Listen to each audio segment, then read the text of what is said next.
Court, India's top court, sent out a powerful message.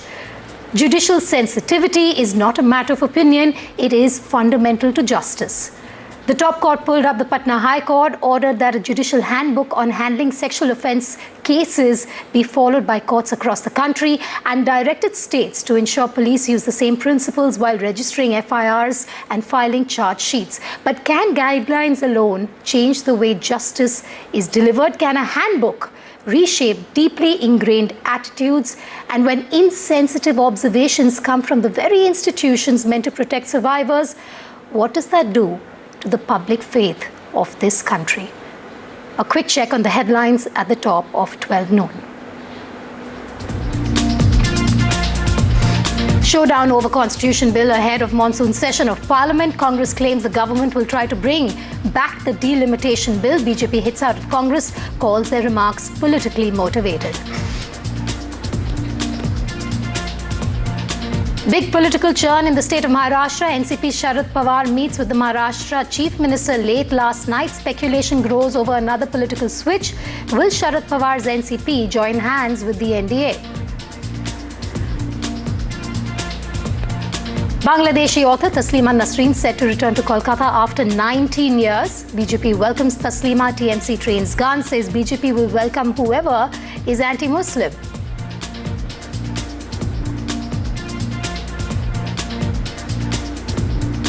Specially able man dies in custody in the state of Tamil Nadu. Post-mortem confirms 19 injuries to body. Family alleges custodial violence. Stages dharna. DMK lashes out at Vijay's government. India-UK trade deal comes into effect from today, making one of India's biggest trade deals with the developed economies since the UAE and Australia pacts. Iran-US war escalates. Trump threatens to knock out Iran's power plants, bridges as US resumes Iranian ports blockade. And the French dream met a Spanish wall. Spain silenced the favourites with a 2-0 semi-final win.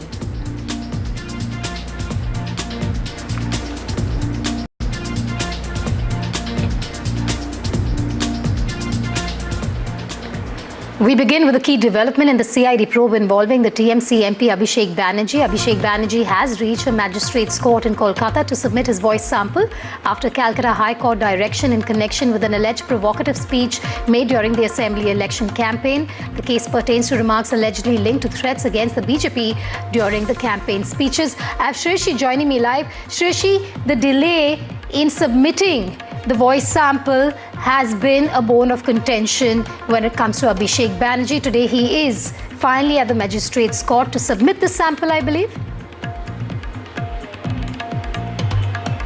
Well, that's right. He skipped multiple notices by the CID, and after the Calcutta High Court intervention where he sought protection from the kind of egg pelting that has been happening in the state, he has finally appeared before the magisterial court here in Vidhannagar.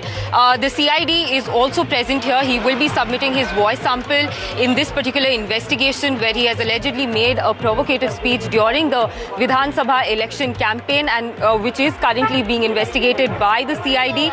And there are multiple cases against him which is being investigated not just by the CID here in the state of West Bengal but also the Enforcement Directorate. But today he will be submitting his voice sample as directed by the Calcutta High Court. You can see the kind of police bandobast that has been done. RAF has been deployed. Senior officers are also present here at the spot to ensure there is no failure on the security front when he comes out after submitting his voice sample. This is in a speech where he had said that after the 4th of May there will be DJ that will be played across West Bengal in a provocative statement against the BJP. And of course, a complaint was filed against him at the cyber police here in Vidhannagar. And now he has arrived a short while ago at the court to submit his voice sample, where he has informed the High Court that in fact it was he who had made that speech. There is no doubt about that. But the CID has insisted that they require a voice sample from the Trinamool Congress MP to ensure that this investigation is not derailed. And of course, we will be keeping an eye on what ensues inside the magisterial court and after he comes out, if he addresses the media, if at all. Back to you. Trishi, also quick word on where this investigation stands. Like you said, there are multiple cases against Abhishek Banerjee. But in this case, just take us through where the investigation stands, because the CID also has been saying that Banerjee has not been cooperating, the voice sample being one example. Absolutely. So the CID had given him multiple notices to appear and submit the voice sample before the court, which he did not oblige to, and thereafter moved Calcutta High Court seeking protection from appearance, saying that the CID can come and collect his voice sample, but the court directed him to come to the court and submit his voice sample, and said that the police will provide enough protection for him to ensure there is no egg pelting. That was a contention that he kept raising, his advocate kept raising in the High Court, that every time he steps out there is some kind of security lapse on part of the police, and that's an apprehension he had. But today when he came in, there was tight security ensuring that no one except for those who are attending the court are present here. Media was also cordoned off. RAF had been deployed, and they actually did an exercise on how to protect Abhishek Banerjee in case there is an egg pelting scene, where they were demonstrating how they would cover him with the shields that they have brought along with them and the helmets that they're using. But of course, he has gone in now, and finally the CID will be collecting his voice sample in this particular case. But Abhishek Banerjee has not denied the fact that it was he who had made that speech on camera during the Vidhan Sabha elections here in the state of West Bengal earlier this year. All right, thanks for joining me live there, Shashi. We're going to move on now to another piece of breaking news that is coming in. A fresh political controversy has erupted in the state of Tamil Nadu after the BJP has alleged that a TVK functionary was caught accepting a bribe. The BJP has shared a video claiming that Veera, identified as the joint secretary of TVK's Tavacha East District Unit, was seen accepting a 1.3 lakh rupee bribe from a government contractor. The party has used the alleged video to target TVK chief Vijay, accusing the party of contradicting its promise of clean politics and corruption-free governance. Vijay, my colleague, now joins me live from Chennai at the moment. Vijay, first the details of the case. Yesterday only there was another case against a TVK functionary which had to do with alleged sexual harassment. Now case of corruption also emerging against another TVK functionary.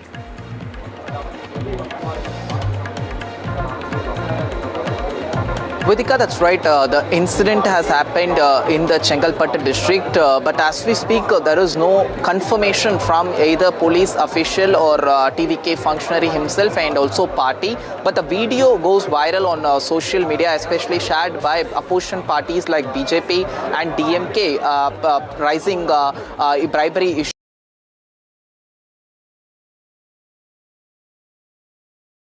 between one unidentified person and also one of the TVK who holds some party position in the Chengalpattu district. He was demanding some sort of amount, but there is no much clear evidence what exactly the conversation is about, because we have only 1 minute viral video where it was seen a conversation between two people, but there was a conversation regarding the of money and to do some sort of specific job by one government official, but it is not confirmed yet regarding the incident where exactly this happened.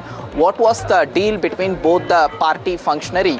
We'll wait for a clear information from police official or TVK functionary himself, Vedika. All right, do stay with me. I also have Mr. Selvam from the BJP joining me on the phone line. Mr. Selvam, your reaction? We know that the BJP has made this allegation, but can the BJP vouch for the authenticity of the video at this point is also a question.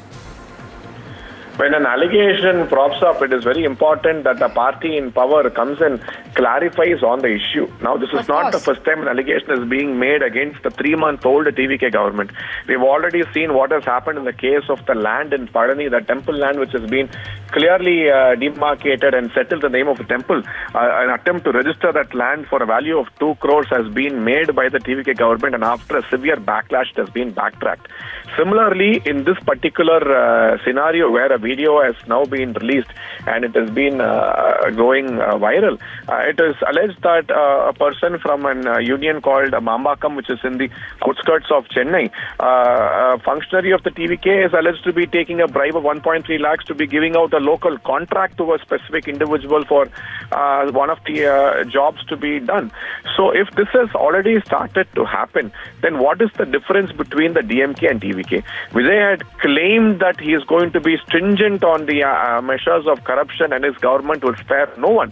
But we don't see any action other than empty press meets and public relations being strengthened to change and divert the topics, but no real action on the ground from the Chief Minister, Vijay. All right, Mr. Selvam, thanks for joining me live on the phone line now there. The BJP upping the ante against the Vijay government, asking some questions over a video that has surfaced of an allegation of corruption against the TVK functionary.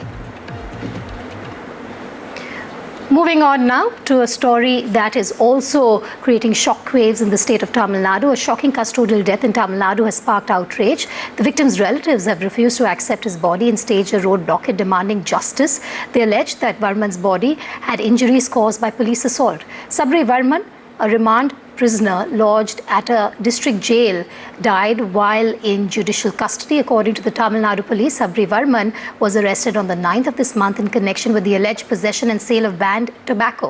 On the 13th, Varman died inside the jail. During the investigations, officials found evidence suggesting that an altercation had taken place inside the prison July 12th. The DMK has launched a sharp attack on the Vijay-led government, alleging that incidents of police brutality are increasing under his rule. More reactions coming in.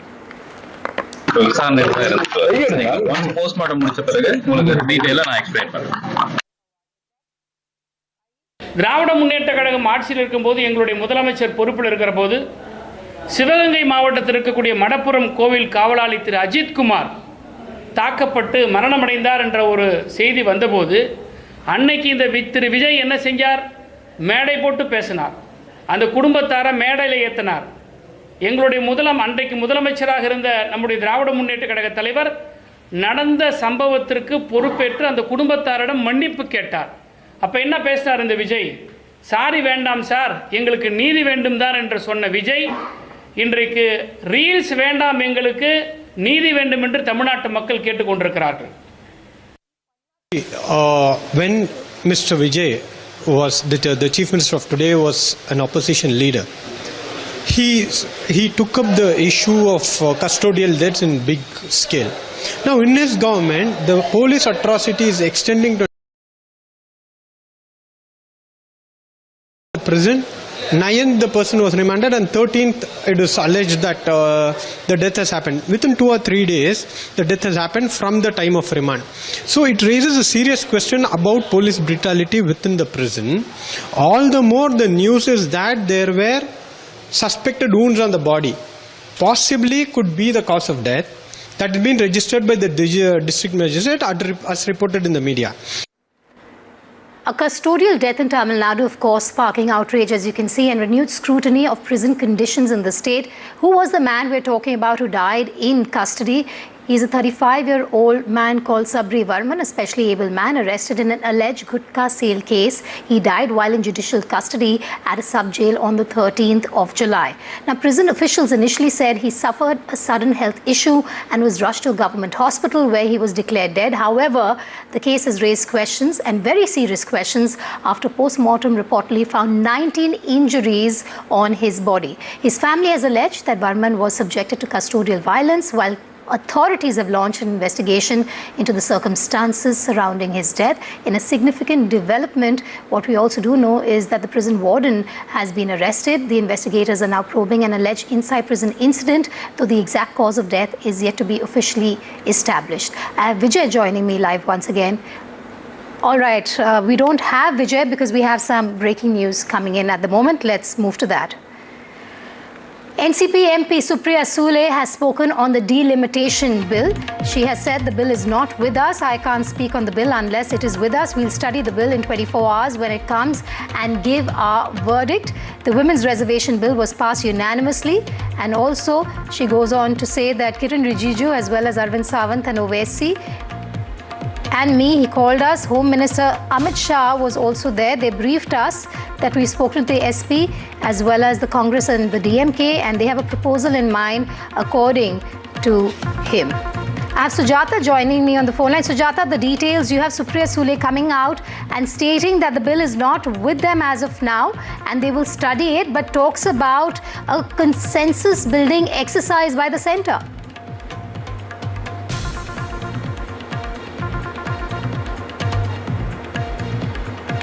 All right, it seems that we've lost the line there with Sujata, but we will try and reconnect with her there.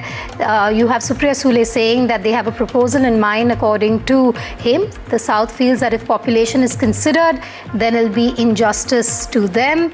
So that's Supriya Sule speaking out on the story. This comes at a time when the monsoon session of Parliament is about to start. In a couple of days from now, less than a week from now, the monsoon session of Parliament will begin. You have the Congress also taking on the BJP, stating that the BJP, they claim, want to pass this bill in Parliament.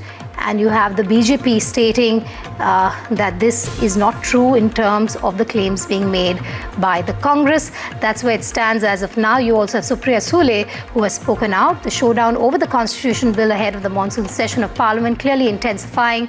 Like I said, the Congress is claiming the government will try to bring back the delimitation bill. Meanwhile, the BJP has said this is politically motivated. I have Sujata joining me live. She's with us now. Sujata, the details we've heard from Supriya Sule. She has spoken out. She's saying that the party will study the bill, but there seems to be a consensus building exercise that she's also talking of. Well, certainly, and Supriya Sule has made 2 points very clear. First, that she's not really, her faction is not joining hands with the NDA, and during the presser, the second important point that she spoke on was the delimitation bill. Now, Supriya Sule earlier, as we know, the Indie bloc, they had clearly been opposing the bill, stating that this would really affect their seats. But now Supriya Sule, while addressing the media, has stated that in this entire proposal that has been put forward in front of Supriya Sule, Arvind Sawant, Asaduddin Owaisi, and other leaders of the India bloc, in which Kiran Rijiju and Home Minister Amit Shah had convened a meeting in which he explained to all the leaders that how is it that the delimitation bill will only increase their chances as well of fighting fair elections, and also that he stated that the 50% cap that has been put forward, that in every state the number of seats which are there at present, 50% of the seats will increase. She also gave an example that if there are 80 seats in Uttar Pradesh, the 50% cap will increase and a total of 120 seats will be there for the parties to contest on. And however, she raised questions saying that this, however, has not been presented in the bill yet. Only and only the Indie bloc will support the delimitation bill if the 50% cap is presented in the Parliament, and thereafter she will take this issue forward. The Indie bloc, the leaders will discuss, and thereafter they will decide on to whether they are supporting the delimitation bill or not. Back to the studio. Tata, so this comes at a time when you have P. Chidambaram also alleging that the BJP is reaching out to the NCP SP faction. You have Supriya Sule speaking out. What are your sources telling you from within the party about the road ahead that the NCP SP faction could take? Well, with time and being, we know that all of the big faces from the NCP Sharad Pawar faction, including Supriya Sule, Jayant Patil, Rohit Pawar, all three of them have clearly clarified the air time and again that they are not really willing to join hands with the NDA.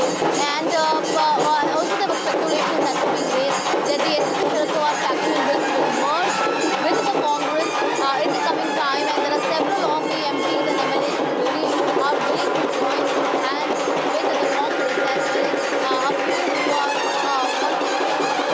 the NDA in that case. However, there were news reports earlier that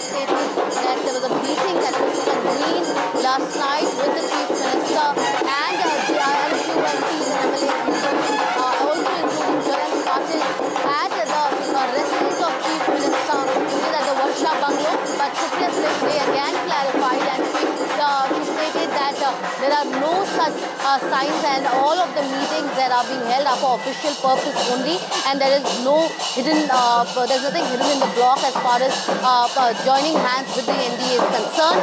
And also Supriya Sule today, while she started the press conference, the first point that she mentioned was all the reports are false and none of the faces from the Sharad Pawar faction of the NCP has anywhere stated that they want or they are going to join hands with the BJP or as far as the NDA is concerned on a whole large level. Back to you.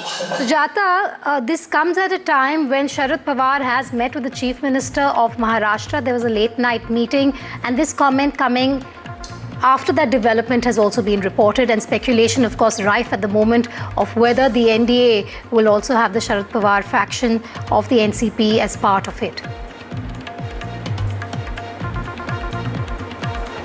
Well, yes, after Shiv Sena UBT split again, we know that the 6 MPs that joined hands with the Shiv Sena of Eknath Shinde, there were several of these speculations that was being done, stating that somewhere after the Mahavikas Aghadi in Maharashtra seems to be depreciating to a certain level, it is the Sharad Pawar's faction and their leaders who are now giving it a rethought whether do they really want to continue with the Mahavikas Aghadi, or is it that the issues or the grounds on which they have been elected by the constituencies, they would want to join hands with the Mahayuti in Maharashtra and then continue the development for their constituencies, and for which there were also discussions that was done stating that the Operation Tiger by the Shiv Sena and the Mahayuti on a whole is still continuing. However, time and being again with be it Supriya Sule, Jayant Patil or Rohit Pawar, all the 3 big faces who also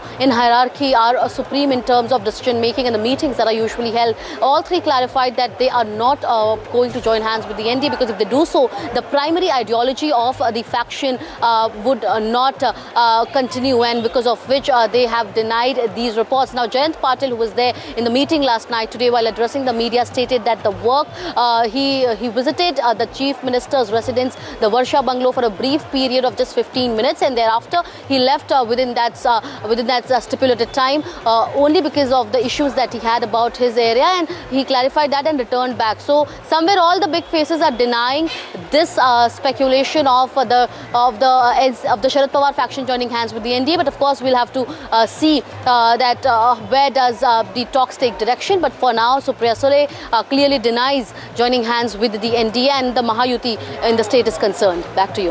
Chata, I need you to stay with me because I have my colleague Jitendra Dikshit also joining me live. Jitendra, how would you read this statement from Supriya Sule? There seems to be some sort of conditional support she's offering at this point. How should we see this at a time like Sujata and I were discussing? You have also speculation being rife of the NCP Sharad Pawar faction perhaps warming up to the NDA.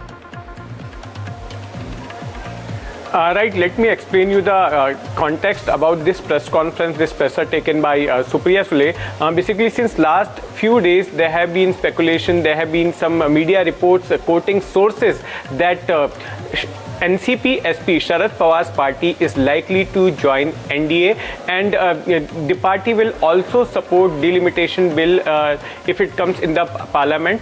So the issue is what Supriya Sule tried to convey through this press conference is that so far nothing official has been discussed within the party, no official stand has been taken, and whatever media reports are being published, whatever speculation is going on, that is there is no truth in them, and they will first study, then only they will decide, because some people were also quoting their sources and saying that due to fear of Operation Tutari, just like Shinde Sena did Operation Tiger in Uddhav Thackeray's camp, similarly another Operation Tutari was also underway, and to preempt that Sharad Pawar has taken this step of supporting NDA in if a delimitation bill comes on the floor of a parliament. So this is the context behind this press conference taken by Supriya Sule. All right, thank you for joining me on this story. I'll keep coming back to the two of you, but that's the latest that we have for you. A lot of movements happening in the run-up to the monsoon session of Parliament, which starts in less than a week from now. Now, fresh political battle has erupted over the proposed Constitution Amendment Bill, with the BJP and Congress trading charges over its intent and impact. Congress MP P. Chidambaram has said that the bill's real purpose is not women's reservation, but delimitation of constituencies. He said women's reservation is already provided through the 106th Constitutional Amendment and question the need for a new bill. Sources say the government is preparing to bring key constitutional amendment bill, but ensuring it has the numbers to pass them. With the 2/3 majority required, the government is working to secure support from political parties and avoid a repeat of its earlier setback. The BJP has hit back, calling his claims politically motivated and misleading. The party said delimitation is a constitutional process aimed at ensuring fair representation for citizens. P. Chidambaram's statement is politically motivated and legally misleading. The 106th Constitution Amendment has already provided the 33% reservation to women in both Parliament and assemblies. But its implementation is linked to constitutional process such as census and delimitation. Delimitation is a constitutional process, not a conspiracy. And anything Chidambaram says that to the people of India is only misleading. The constitutional process of delimitation is to ensure that every citizen of India has a proper representation in the Parliament and Assembly. Trying to tell to the people again, misleading them that BJP is now going to bring the 131st Amendment with some changes, and they are again talking of the injustice to southern states, this and that. Whether the bill will be introduced or not, it is up to the government to decide.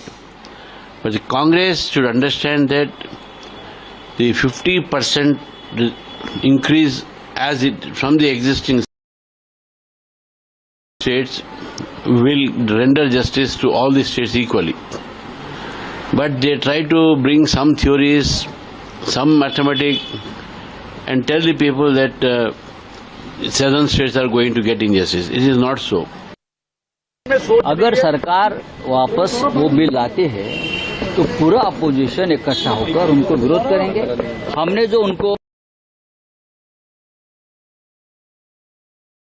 थोड़ा दुरुस्ती करो, amendment करो लेकर आई, अगर उस हमारी बात मानी जाती है तो हम उसके ऊपर चर्चा करेंगे. In more news coming in, Supriya Sule has ruled out the merger with the NDA. Sule has said not joining the NDA. There is nothing official. That's what we have for now in terms of an official comment coming from her in the press conference. I have Jitendra Dikshit joining me live on the story. Jitendra, how does one decode this, given the warming up that we just spoken about between the SP faction of the NCP with the NDA? See, it means that NCP SP has offered only conditional support to the delimitation bill, only if there is mention of 50% capping of. And only Sharad Pawar's will NCP will support the bill. Otherwise, as Supriya elaborated in her press conference, that when they met Amit Shah, when Kiran Rijiju had called a meeting in which Amit Shah was also present, and few leaders of other parties were also present. So in that meeting, Amit Shah has emphasized that only across all the states from Kashmir to Kanyakumari, there will be an increase of only 50% seats. But Supriya Sule claims that when they got to know that in the fresh bill there is no mention of the 50% cap. So in this case they are not going to support the bill. They will be supporting the bill only if there is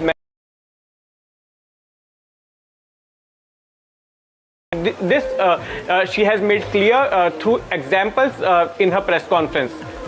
Vedika. Thanks for joining me live. This, of course, will be our top political focus all day today, ahead of the monsoon session of Parliament. You have the centre warming up to other parties wanting that 2/3 majority, after which they will bring that bill to the House. All right, moving on now. Food row has erupted at Lucknow's King George's Medical University after the varsity banned cooking of non-vegetarian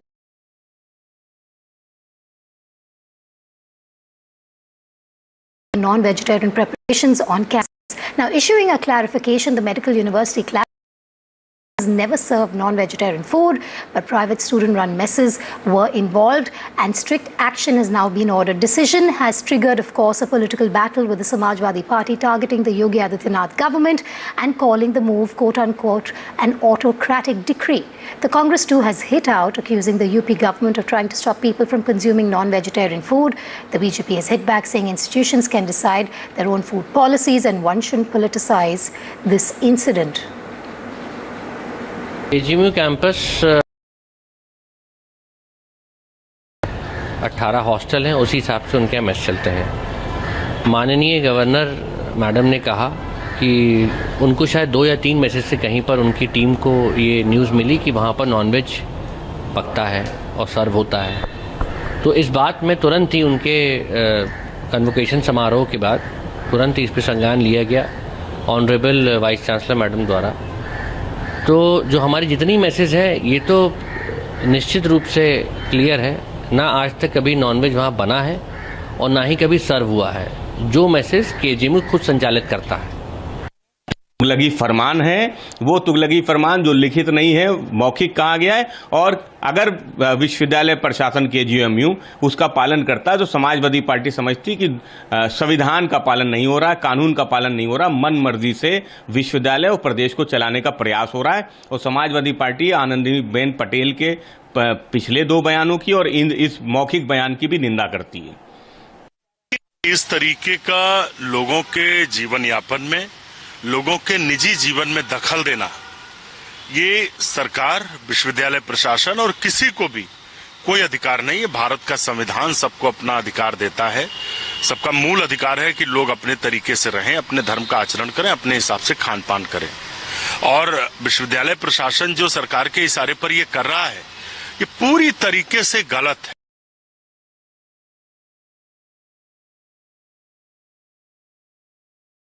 लेकिन जो सरकार की मंशा है वो बार बार निकल कर आ रही है।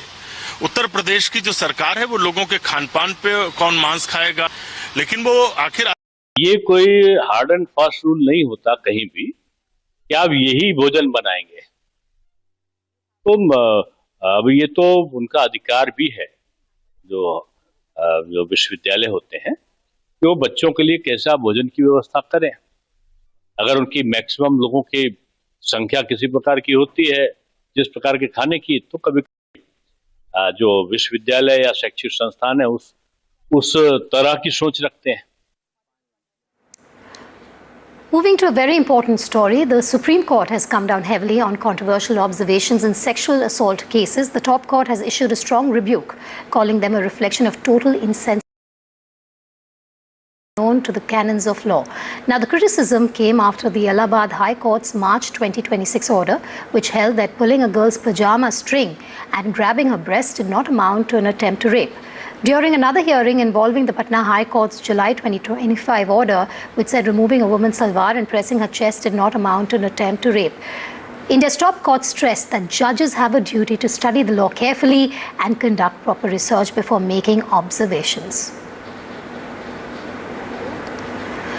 A series of controversial court observations over the years have repeatedly sparked debate on how sexual offences are interpreted under the law. The latest came, like I said, from the Patna High Court in July 2025, which observed that removing a woman's salwar and pressing her breast did not by itself amount to an attempt to rape. Just months earlier, the Allahabad High Court ruled that pulling a woman's pajama string and grabbing her breasts could be treated as an attempt to rape. In 2023, too, the same court had held that kissing a woman and pulling her pajama string did not constitute an attempt to rape. And in a judgment that triggered nationwide outrage in 2021, the Bombay High Court observed that skin-to-skin contact was required to attract certain provisions of the POCSO Act. These rulings have repeatedly drawn scrutiny, raising questions about the legal threshold for sexual offences and the protection available to victims under. So that's the latest that we have for you. This is a very important observation that has been made by India's top court. It, of course, is being welcomed by many quarters, given that many have been questioning the observations and rulings by the lower courts in cases of sexual offences. I have Nupur Dogra joining me live. Nupur, there is a handbook, I believe, that is also something that the Supreme Court has spoken of to make judges cognizant of sensitivity when it comes to sexual offences. Just take us through the details that you have. Well, yes, Vedika. In fact, yesterday the court was going through that handbook and had ordered that this particular handbook, which is meant to sensitize judges on how to deal with sexual harassment cases, had in fact, the court had ordered it to be published across High Court and Supreme Court websites. While hearing this matter, the court was told that despite previous orders from the court, a Patna High Court has again ruled on a similar line, making similar insensitive observations, which you just mentioned, on July 9 this year. And that's why the court said that in fact, it pulled up the Patna High Court and it said that even the judges need to do some research. And what is the office doing for office workers who are working for the judges doing when they are writing such judgments, despite our warning, despite our observations, despite our previous years' directions that such orders should not be passed. Patna High Court has yet again done it. The Supreme Court said it will correct the Patna High Court order and has now asked all the judges across the high courts and lower courts to go through this manual and sensitize them to how to deal with sexual harassment and sexual assault cases. All right, Nupur, thanks for joining us live. We'll have to wait and watch and see if this does impact judgments. Like I said at the beginning, you have laws, but there needs to be sensitivity when you put out those rulings, observations in any court, be it the top court of India, the high courts or the lower courts. We're slipping to a short break. Once we come back, we're going to talk FIFA. And we're going to talk about how Spain has made it to the finals and the celebrations happening across the country.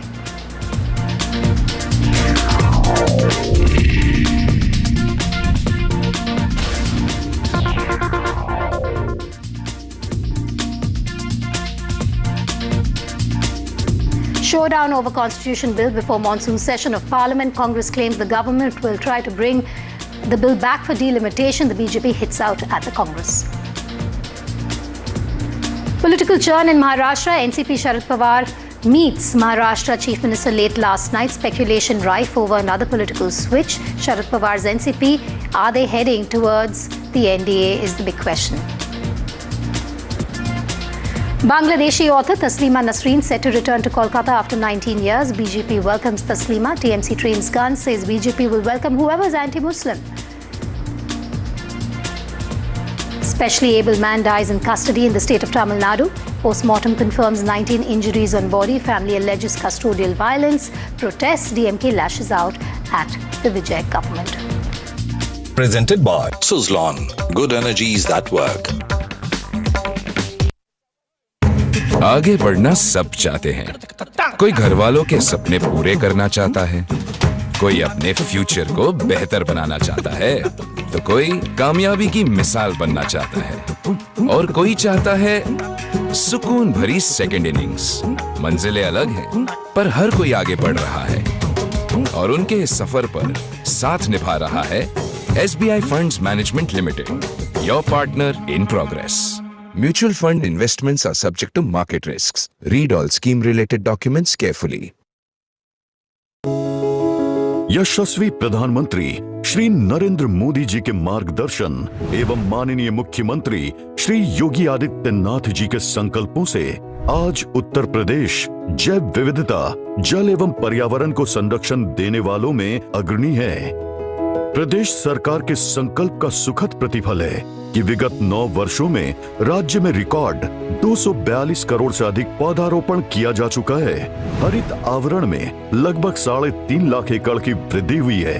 इसी का सुफल है कि आज प्रदेश का लगभग 10% भूभाग वनों एवं वृक्षों से आच्छादित है.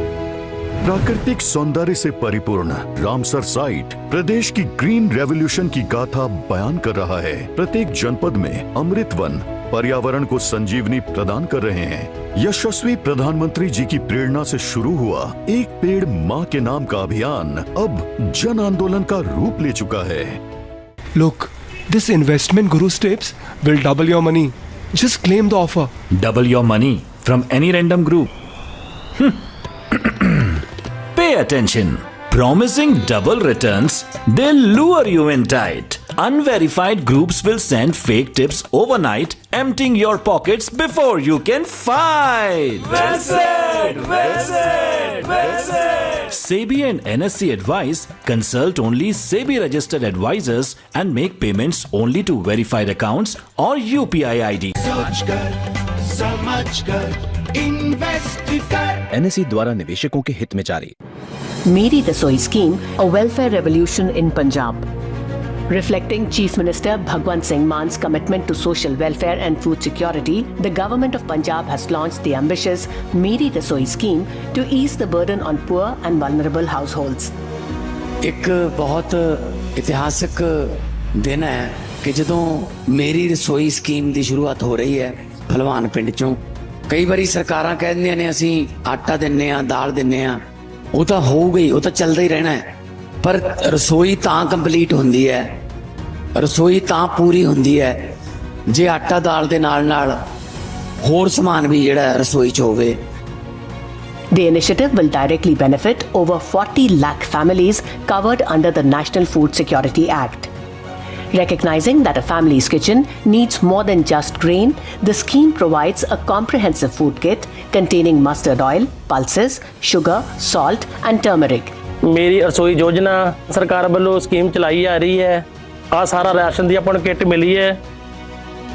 ਇਹਦੇ ਵਿੱਚ ਸਾਰਾ ਰਾਸ਼ਨ 2 ਤੇਲ ਦੀਆਂ ਬੋਤਲਾਂ, ਖੰਡ, ਦਾਲ, ਨਮਕ, ਹਲਦੀ। ਬਹੁਤ ਬਹੁਤ ਧੰਨਵਾਦੀ ਹਾਂ ਜੋ ਕਿ ਸਾਰੇ ਆਪਣੇ ਨਗਰ ਵਿਖੇ ਸਾਰੇ ਨਗਰ ਦੇ ਵਿੱਚ ਗਰੀਬ ਪਰਿਵਾਰਾਂ ਨੂੰ ਸਾਰਿਆਂ ਨੂੰ ਰਾਸ਼ਨ ਮਿਲਿਆ ਹੈ। ਅਸੀਂ ਸਰਕਾਰ ਦਾ ਬਹੁਤ ਬਹੁਤ ਧੰਨਵਾਦ ਕਰਦੇ ਹਾਂ। With an annual outlay of nearly 900 crore rupees, fully funded by the state government, the scheme ensures that the beneficiaries receive these kits free of cost at regular intervals of 3 months, which means 4 times in a year. Meri Rasoi Scheme reflects Chief Minister Bhagwant Singh Man's vision of a Punjab where no family is deprived of essential nutrition and every household is empowered with dignity and security. I am the change. It doesn't start with a grand speech or a distant policy. It starts right here in my dust guz, in the simple act of washing my hands, in the choice to keep my family healthy, in the hygiene habits I refuse to compromise on. I am the change from my doorstep to the streets, from my city to the soul of a country. We aren't just dreaming of Viksit Bharat 2047. We are creating it, one clean hand at a time. I don't wait for change to arrive. I am the change. NDTV Detol banega Swasth India. India's health, a global voice.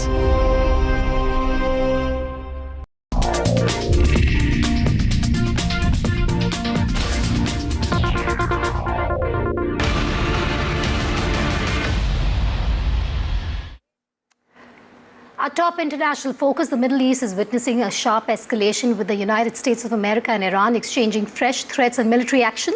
The US has carried out fresh strikes in Iran and has struck on Iran's bottled water factory. Meanwhile, Tehran claims it has retaliated by targeting American military facilities in Bahrain and Kuwait. US President Donald Trump has warned of even stronger military action, including strikes on Iran's power infrastructure and bridges if Tehran refuses to negotiate. The Iranian president has responded by saying Iran will defend every inch of its territory.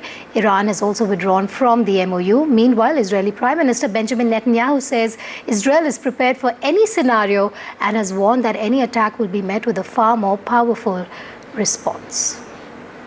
There's no fee. I don't like the concept of a fee. But at the same time, it's not fair that we're protecting this strait for the entire world, for China and everyone. I don't mind protecting it for China. I don't mind protecting it for anybody, but it's unfair that we're not in somehow compensated. And we've been doing this for many years. It's bothered me 25 years ago.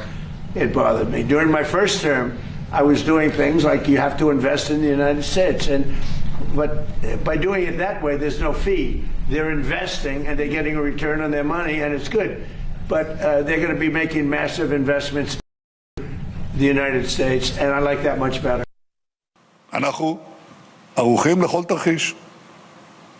אני יכול להגיד לכם רק דבר אחד. לא, אני אגיד את זה למנהיגי איראן. אל תבנו על כך שיהיה שקט אם תתקפו אותנו. אל תבנו על כך שיהיה שידור חוזר, כי זה לא יהיה שידור חוזר. הוא היה מספיק עוצמתי. זה יהיה שידור אחר, עוצמתי הרבה. שמישהו פוגע בנו ואנחנו לא מכים אותו מכה אחת אפיים. עשינו את זה לציר הרשע באיראן ונמשיך לעשות זאת לכל מי שיפגע בנו. כך אנחנו עושים. اینا لفاظیاشون ادامه داره و دارن این کارا رو میکنن، ولی بحث اینه که در میدان آیا تونستن به اون اهدافشون برسن؟ آدمایی که تصمیم گرفته بودن ایران ما رو تیکه تیکه کنن الان نهایتاً به کجا رسیده کارشون؟ ما در عمل آنچه که باورمونه، اعتقادمون از وجب به وجب خاکمون دفاع خواهیم کرد و این حرفای بی‌ادبانه‌ای که اونا میزنن شایسته اوناست، شایسته ما نیست. ما قدم اول اینه که باید وحدت و انسجام داخلی حفظ بشه. هر کلامی، هر رفتاری باعث شقاق در جامعه بشه قدرت ما رو کاهش خواهند داد. Now, according to CNN, Donald Trump's proposal to impose a 20% toll on ships passing through the Strait of Hormuz lasted less than a day, less than 24 hours. Here's why. Behind the scenes, Gulf allies, including Saudi Arabia, the UAE, Qatar and Bahrain, mounted an intense diplomatic push, while senior U.S. officials warned that the move could drive up oil prices, contradict America's own position on free navigation, and hand Iran a major propaganda victory. After the Gulf states instead promised fresh investments in the United States of America, Trump dropped the toll plan and declared that the deal was better off. And that's the latest that we have for you, the inside track there as reported by CNN.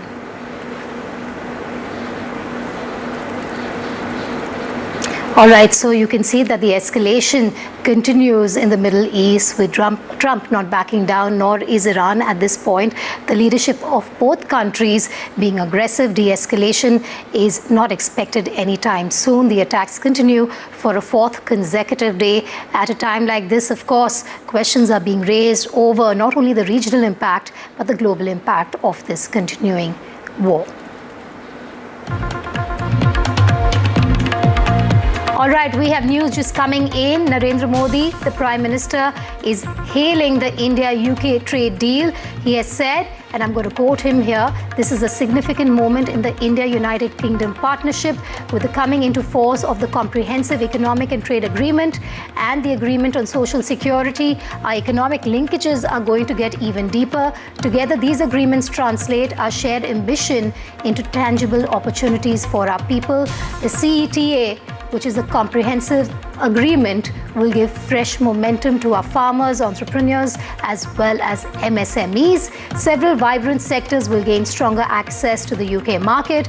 It will also deepen cooperation in technology, professional services, and innovation while supporting greater mobility for skilled Indian talent. The Social Security Agreement will provide invaluable support to Indian professionals working temporarily in the UK and strengthen the competitiveness of Indian enterprises. This moment reflects the trust between our democracies and our resolve to build a forward-looking partnership driven by trade, technology, investment and innovation. India and the UK will continue working together for shared prosperity. I have Himanshu joining me on the phone line. Himanshu, you have the Prime Minister there as expected hailing that comprehensive economic and trade agreement between the two countries. Yes, definitely, and it's a very historic day, considering that the ambitious comprehensive economic and trade agreement between India and the United Kingdom actually has come into force from midnight today. And this, of course, has opened a whole new world for Indian exporters in the UK market. If you just look at the numbers, at the moment, the bilateral trade between India and the United Kingdom is around $60 billion. Under this India-UK CETA agreement that has happened, the expectation is that this bilateral trade of $60 billion will increase to $100 billion in next 3 to 3.5 years by 2030. Now, sources have also told us that from today onwards, 98% of India's products that are exported to the United Kingdom market will attract no duties. There will be 0% duty on 98% of the Indian products that are exported to the UK market. And that is exactly the the opportunity that has arisen is what Prime Minister Modi has also mentioned when he has termed it as a significant moment in India-UK partnership. And he has also said that these economic linkages that are being worked upon now will, of course, deepen the bilateral economic relations between India and the United Kingdom, and it will open up a whole new world for people of both India and the United Kingdom. Very quick word also on the biggest gains for India's. Who will it be for? Because we're talking about the largest consumer markets opening to Indian exporters at this point. That's right. It's a win-win situation for both the countries, and that is why it took a long time. You remember, it has taken many years to stitch this very ambitious agreement, and this has been done after a very careful consideration of how this will affect the markets in India and the United Kingdom. From India's point of view, Indian government has been very, very clear that there are very sensitive products like dairy, etc., which of course has not been touched by these agreement. And similarly, UK also had apprehensions about some of the products like rice, etc., that they have not opened up for India. So this collaboration, this new comprehensive economic and trade agreement is largely centered on those products where there was a win-win opportunity for both India and the United Kingdom. And that is why, that is the point that has been made first by Commerce Minister, who has termed it as a defining milestone, and now Prime Minister Modi has termed it as a significant moment in India-UK partnership. Himanshu, thanks for joining me live there.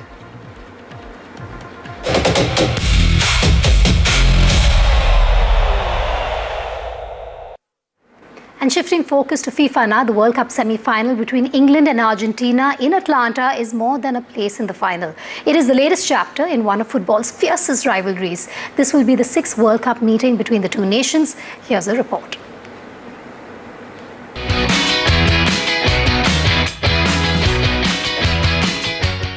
England versus Argentina, football's closest thing to war without the shooting. Harry Kane and England, Lionel Messi and Argentina. Two heavyweights, one place in the World Cup final. Argentina have added another layer to the occasion. They have requested to wear their dark blue away kit, the colors associated with Diego Maradona in 1986, and a reminder of the Falklands conflict that still hangs over this rivalry. We don't use it as a fuel. We know why we're here. We know what we want. We were never shy of expecting that from us, of saying it, of dreaming it. We are in the semi-finals. We arrive very hungry in the semi-finals. We want to have the next win. We respect our opponent, but we don't dip in historic events, and we don't make it bigger than it is. It's a big football match. It's, like you said, a big occasion. We are very excited, grateful, but very hungry and ready to go. England are refusing to be drawn into the history, but history refuses to leave this fixture.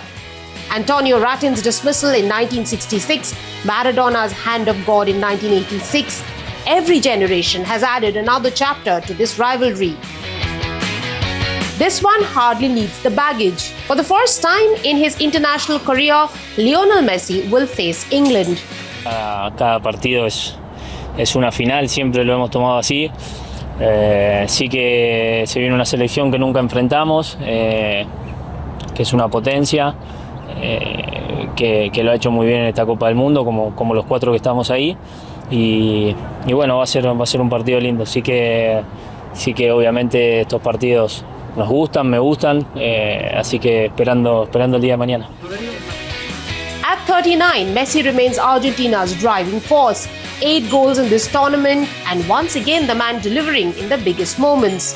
But this Argentina side is no longer built around Messi alone. Julian Alvarez has started ahead of Lautaro Martinez in the last 2 matches and repaid that faith with the extra time breakthrough against Switzerland. England have shown resilience of their own. Thomas Tuchel's side survived through tests against Mexico and Norway, with Jude Bellingham's extra time heroics sealing a place in the last 4. Harry Kane and Jude Bellingham have combined for 12 goals in the tournament, giving England 2 players capable of matching Argentina's firepower. But England against Argentina has never been just another football match. Every generation inherits this rivalry, adding new heroes while carrying the echoes of those who came before. Tonight, history guarantees emotion and football promises another classic. Rika Roy for NDTV. Well, Argentina and England, two football heavyweights, one place in the World Cup final. Argentina are chasing a fourth World Cup title, while England are looking to end a 60-year wait for football's biggest prize. History favours England in head-to-head meetings with 6 wins compared to Argentina's 2. But this Argentine side has been ruthless in the knockouts, viewer, scoring 3 goals in every World Cup knockout match so far. England, meanwhile, have built momentum under Thomas Tuchel, winning 3 straight knockout matches with discipline and composure. The battle in midfield could be decisive, with Declan Rice and Jude Bellingham taking on Enzo Fernandez and Alistair. And then there is the biggest subplot of them all, Messi's experience against Jude Bellingham's brilliance. 2 generations, 1 defining semi-final, both teams have proved they can survive the tightest knockout contests. All answers will only be after midnight tonight, India time. On that note, we're sipping a short break. News and updates will continue here on Breaking Ground and on NDTV. Stay tuned.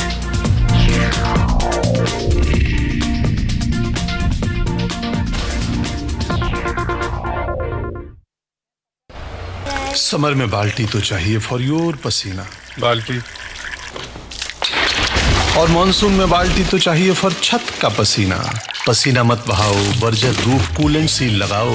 ये छत के cracks को करे seal और आपको दे ठंडा feel. Berger roof coolant seal.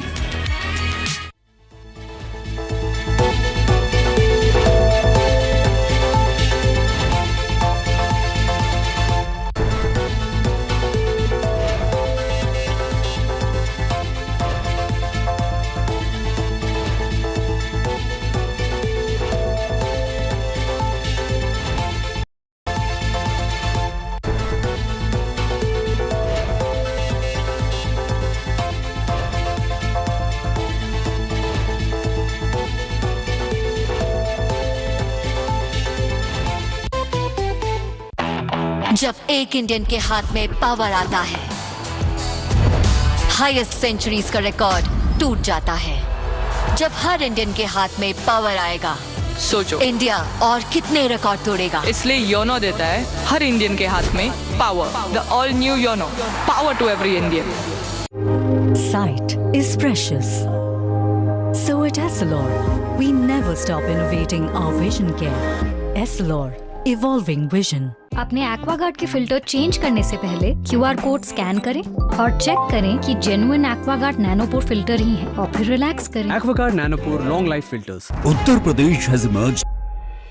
AU savings account में मिलते हैं amazing benefits, paperless banking and higher interest, वो भी हर महीने। Money money money money every month. सोच बदलो और बैंक भी। रिंको, हाँ जी, ये देख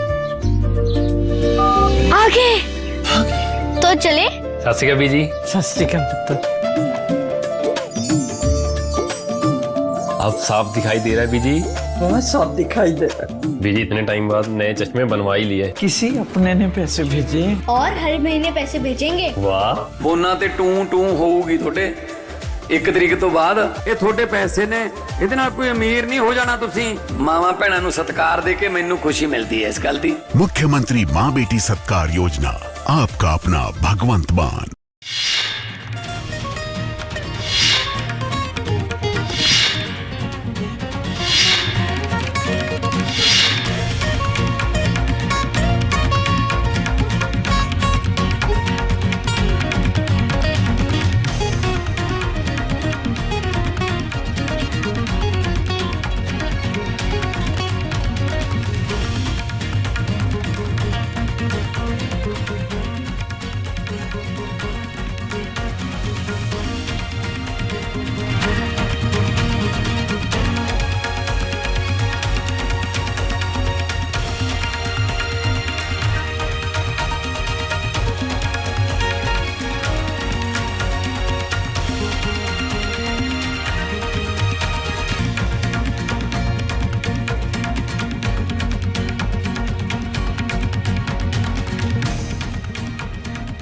Moving globally, trust Agarwal Packers and Movers Limited. 9300 300 300. This is NDTV. And you're watching NDTV 24/7.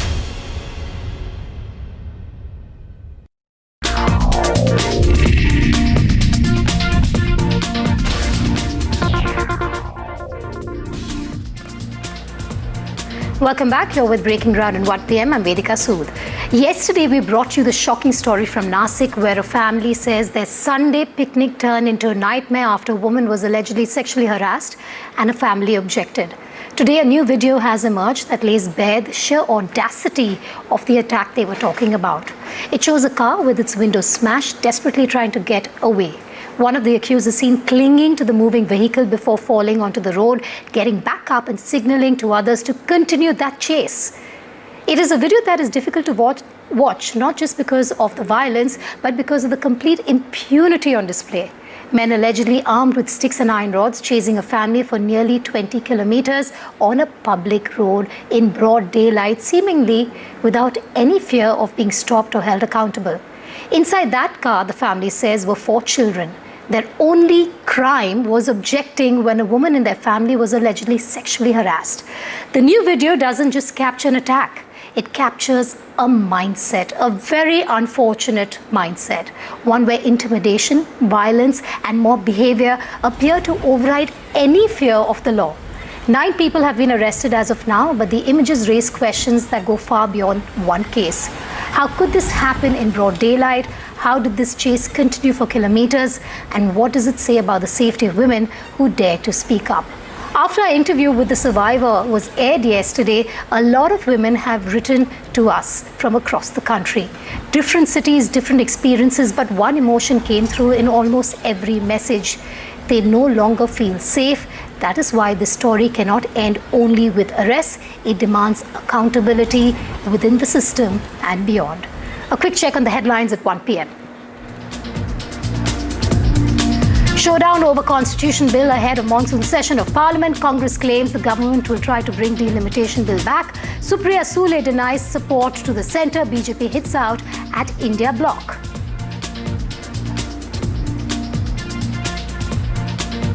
Also, Supriya Sule denies NDA-NCP-SP merger amid buzz, says no question of joining the NDA. Her remarks come after Sharad Pawar's meeting with the Chief Minister of Maharashtra late last night.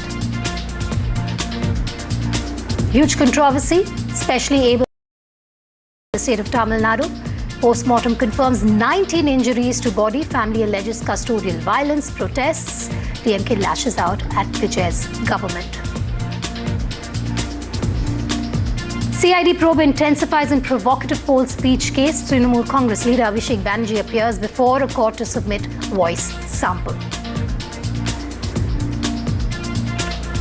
India-UK trade deal comes into effect from midnight. Last night, Prime Minister Modi hails agreement, calls it significant moment, asserts pact will give fresh momentum to India's farmers. India-US war escalates. Trump threatens to knock out Iran's power plants, bridges as US resumes Iranian ports blockade.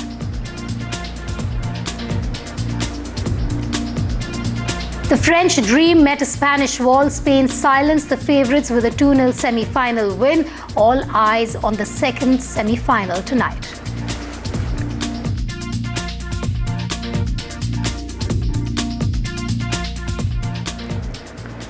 We bring you news from the south that we start breaking ground with. A shocking case of violence has emerged from the state of Tamil Nadu's Virudhunagar district, where a woman was hacked to death while trying to protect her daughter from a brutal attack. According to the police, the accused Yuvraj allegedly barged into the victim's home and attacked 21-year-old Varsha with a sharp weapon.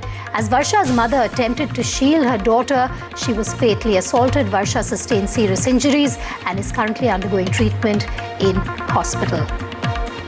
Preliminary investigations suggest the attack may have been triggered after Varsha refused to marry the man who attacked her and her mother Yuvraj, who is a relative. Police say the two had been engaged a few months ago, but the marriage did not go ahead after Varsha reportedly declined the alliance. I have my colleague Vijay joining me live. Vijay, is this a very dangerous response by the man in question, Yuvraj, after being denied an alliance with the girl who herself refused to be married to him. Is this a case of rejection, because of which we've seen what we are on our screens? Highly disturbing story and visuals coming in.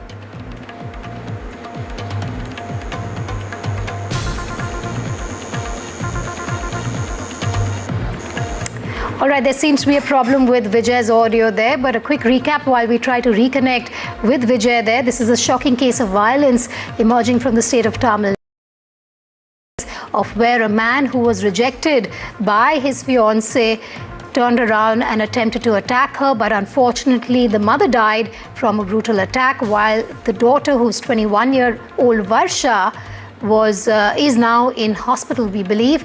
Putting that question to you again, Vijay, is this a case of rejection that turned into a deadly attack?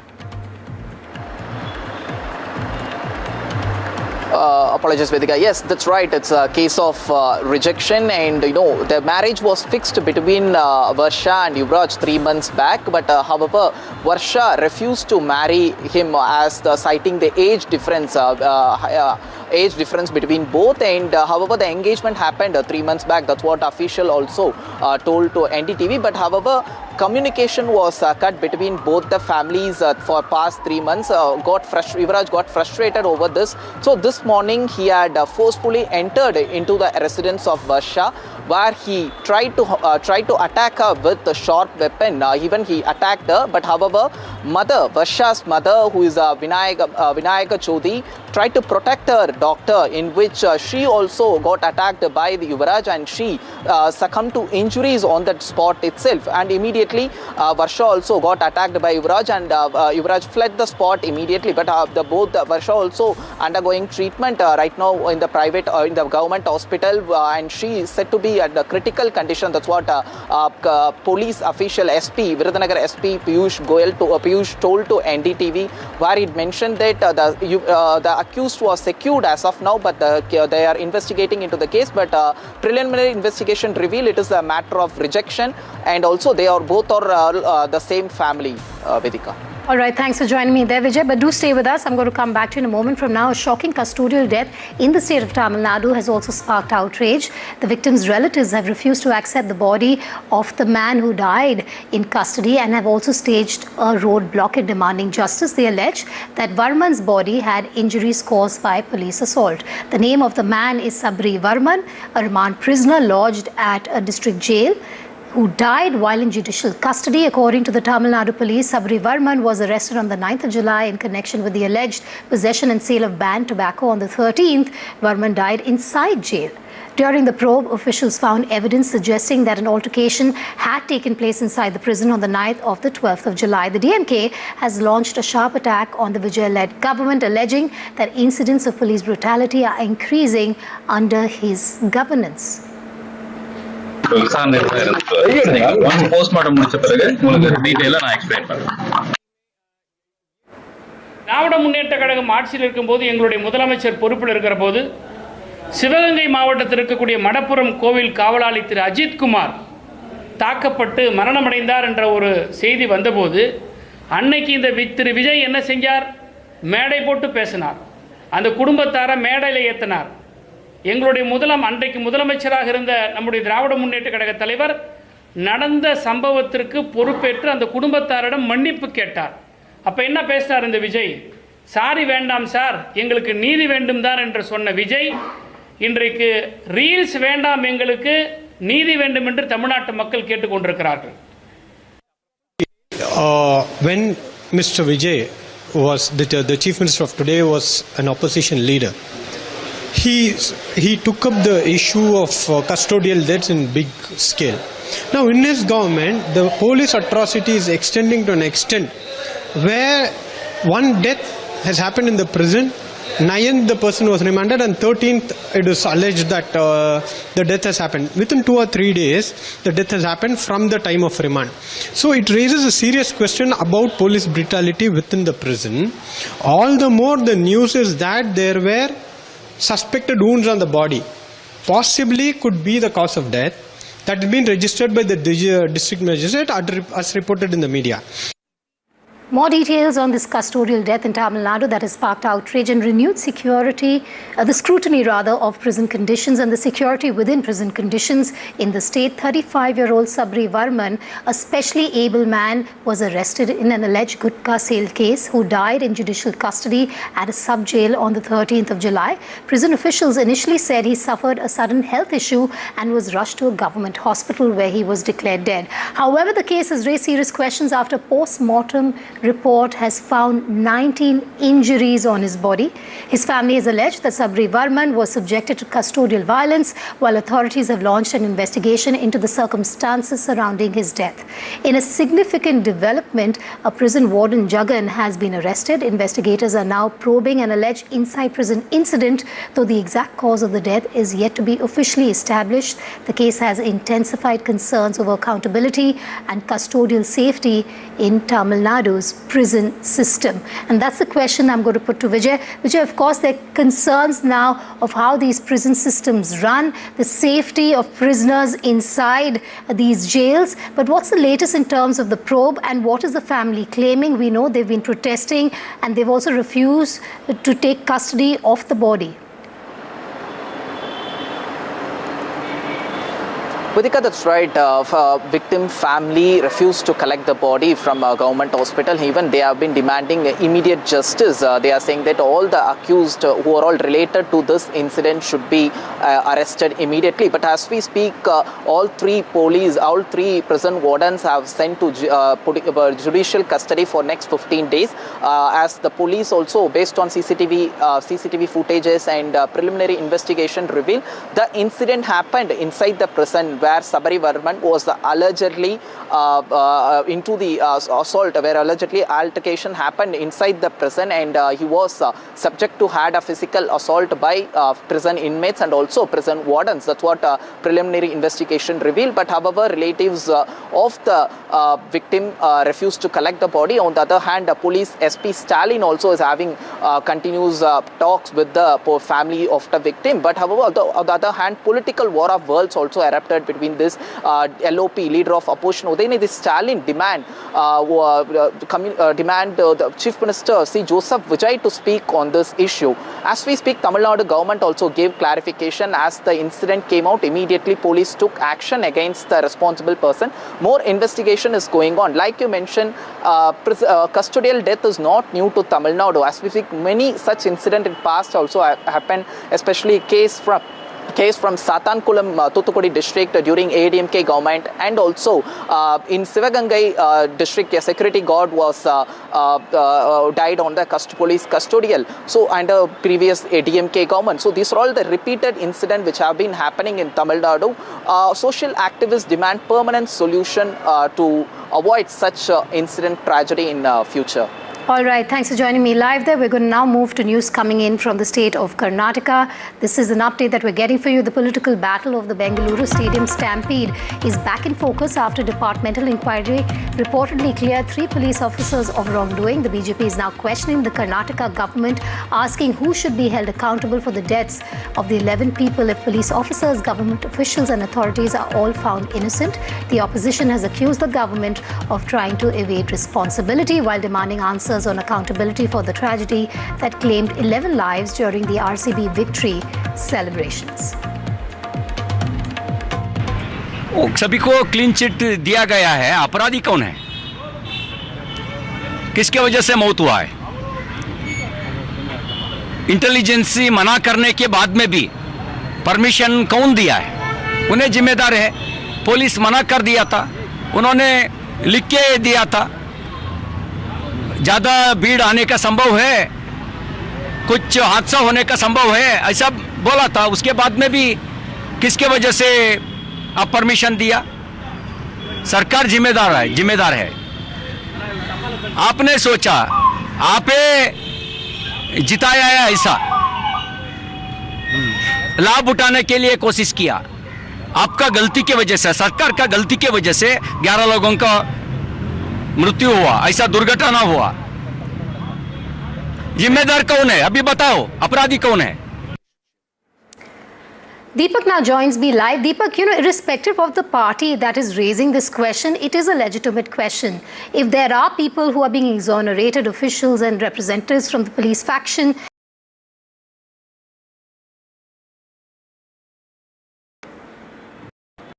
Absolutely, Vedika, and today the question still lingers, isn't it? Because you on one hand you have the government saying that, well, it's not our responsibility, it's the police which have to provide security, which have to ensure the safety of people. Now a departmental inquiry against the police has exonerated them fully. The case is closed. They are not guilty. On the other hand, you have the RCB management, the KSEA office bearers who knock at the doors of the court and say, well, we haven't done anything. We were just following directions of what the government told us, and we've done our job. Now the question here is, 11 lives have been lost.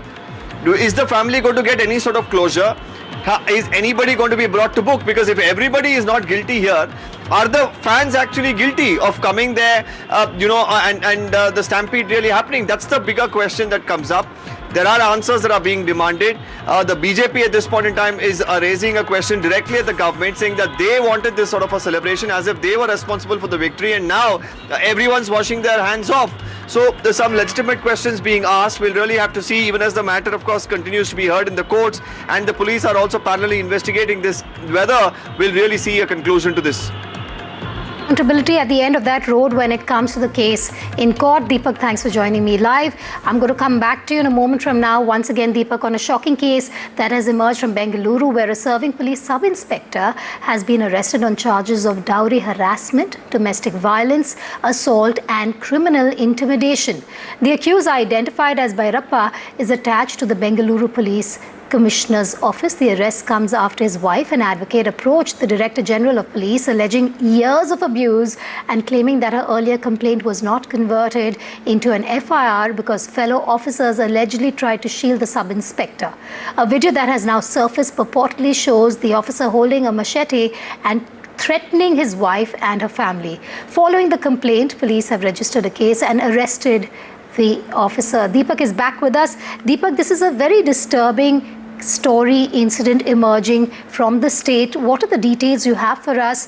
This is a person who should be a protector, in this case turning into a predator with his own family, with his own wife and her family. Precisely, Vedika, and here when you have an instance where a police officer is seen behaving in a manner which is of course quite unbecoming, and more importantly, these are people who are posted in various police stations to protect those who approach them, and if they are behaving this way with their family, one cannot really expect any sense of justice from them. Here's an instance where he's, the allegation against him is that he's been harassing the family, the wife and the in-laws, to pay a huge amount of money in lakhs, and this is in the form of dowry. He was recently married, and he even threatened them physically, intimidated them, used his position as a police officer. And initially, when the family approached one of the police stations, it said that the action was not taken as per law because he knew the officers at that station. And finally, the family approaching the top senior level police officers, and finally action has been taken against him. We'll really have to see as the investigation proceeds whether an example will be made out of this officer to ensure that especially those who are meant to protect the law don't turn predators themselves. Absolutely. Thanks for joining us live there. We have some breaking news coming in from the National Capital Region. All right, this is a political story that we're shifting focus to, a development coming in the Punjab. This is on the Punjab Congress leadership. Now, what we do know is that the Punjab Congress in charge, Bhupesh Baghel, has submitted his report to the Congress General Secretary, KC Venugopal. According to the sources, the report recommends retaining the Punjab Congress president. The report states that 25 of the 29 district Congress presidents support the current president of the Congress in Punjab. Of course, there is talk and there have been voices emerging of the fighting, the infighting within the party. Let's just listen into reactions coming in. मैं report आपको कैसे बता दूं? अच्छा, क्या नेतृत्व परिवर्तन की कोई गुंजाइश? मैं पहले भी बोल चुका हूं, आपसे 1-to-1 किया, वहां इंटरव्यू आपने दिया, गुड्डा गुड्डी के खेल नहीं है. Ali, bring us the inside track. What does the report state? See, basically, there is infighting in Congress. We all know that. A report was submitted by Mr. wherein it has been mentioned that the district presidents appointed by the state president, Mr. Wading, support him. But there are many ex-MLAs and sitting MLAs who don't want Mr. Wading to continue as a state president. Whether they want Mr. Channi to be there is another question, because right now there are many ex-MLAs and sitting MLAs who are supporting Mr. Channi. Channi being appointed as the party's campaign committee chairman as usual. But there is a difference here. In certain states in where the Congress party has its organization, the chairman of the campaign committee is seen as the CM face. Like what happened in Himachal Pradesh when Sukhwinder Sukhu was appointed the campaign committee chairman as the face of the campaign committee, and he was appointed the CM and Congress won the elections there in Himachal Pradesh. But in Punjab and many other states, the usual practice is that anybody who is appointed as the Congress president in the state is seen as the CM face. Like what happened when back in 2015, Captain Amrinder Singh replaced Pratap Bajwa, who was the then Congress president in Punjab, and later in 17, Mr. Amrinder Singh was appointed as the Chief Minister of Punjab. Now, following that precedent, most of the leaders who want themselves to be projected as the CM face are gunning for the post of the state chief, which right now is being held by Mr. Amrinder Singh Raja Wading.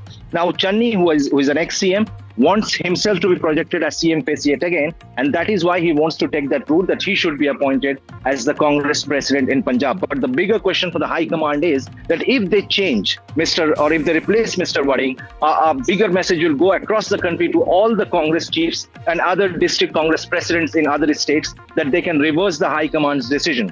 So the dilemma still continues. The deliberation still goes on within the Congress High Command whether they should continue with this current president, Mr.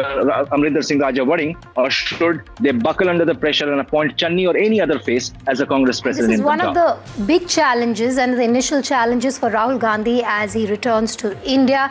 Can he stem this infighting within the Congress in the state of Punjab? Ghazali, thanks for joining me live.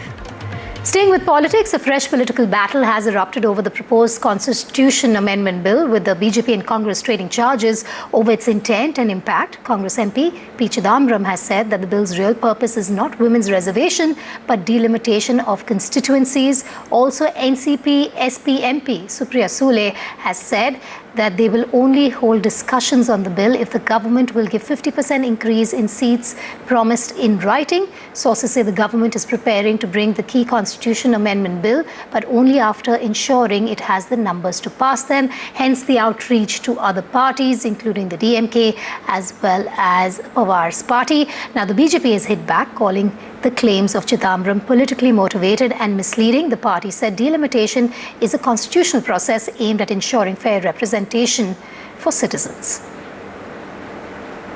P. Chidambaram's statement is politically motivated and legally misleading. The 106th Constitution Amendment has already provided the 33% reservation to women in both Parliament and assemblies.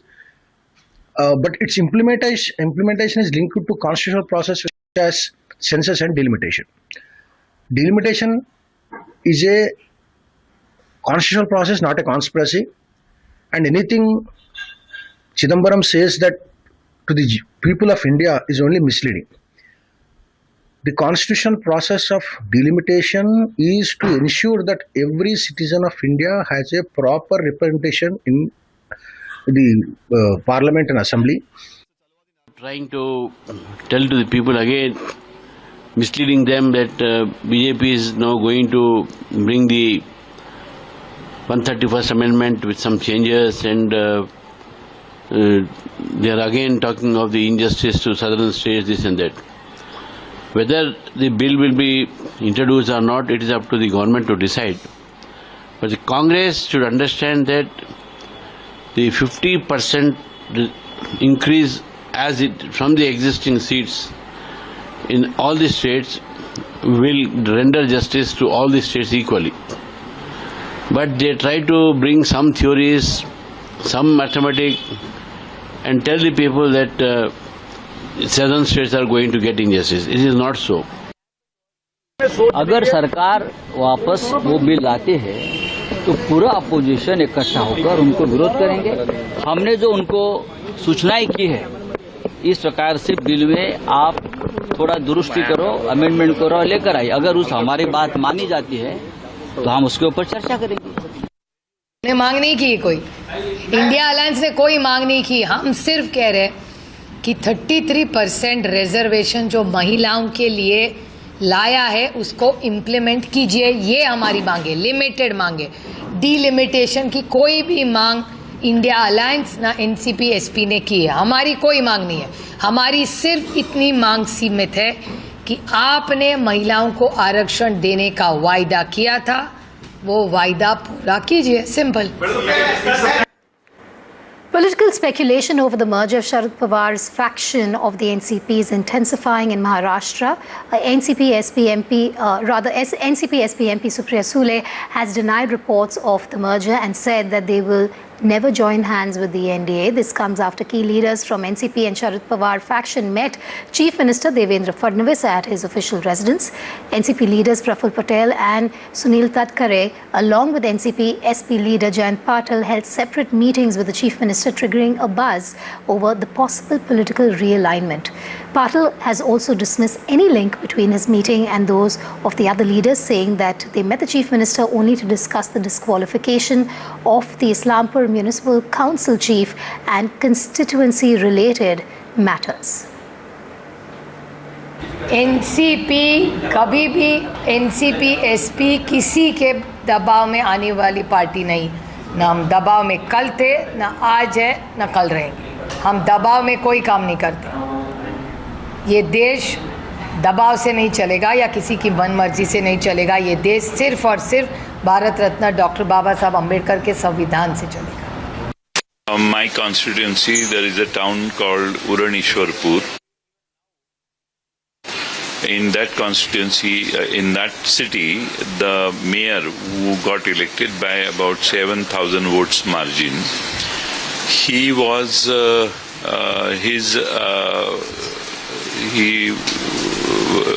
somebody approached collector, and collector gave a decision and disqualified him.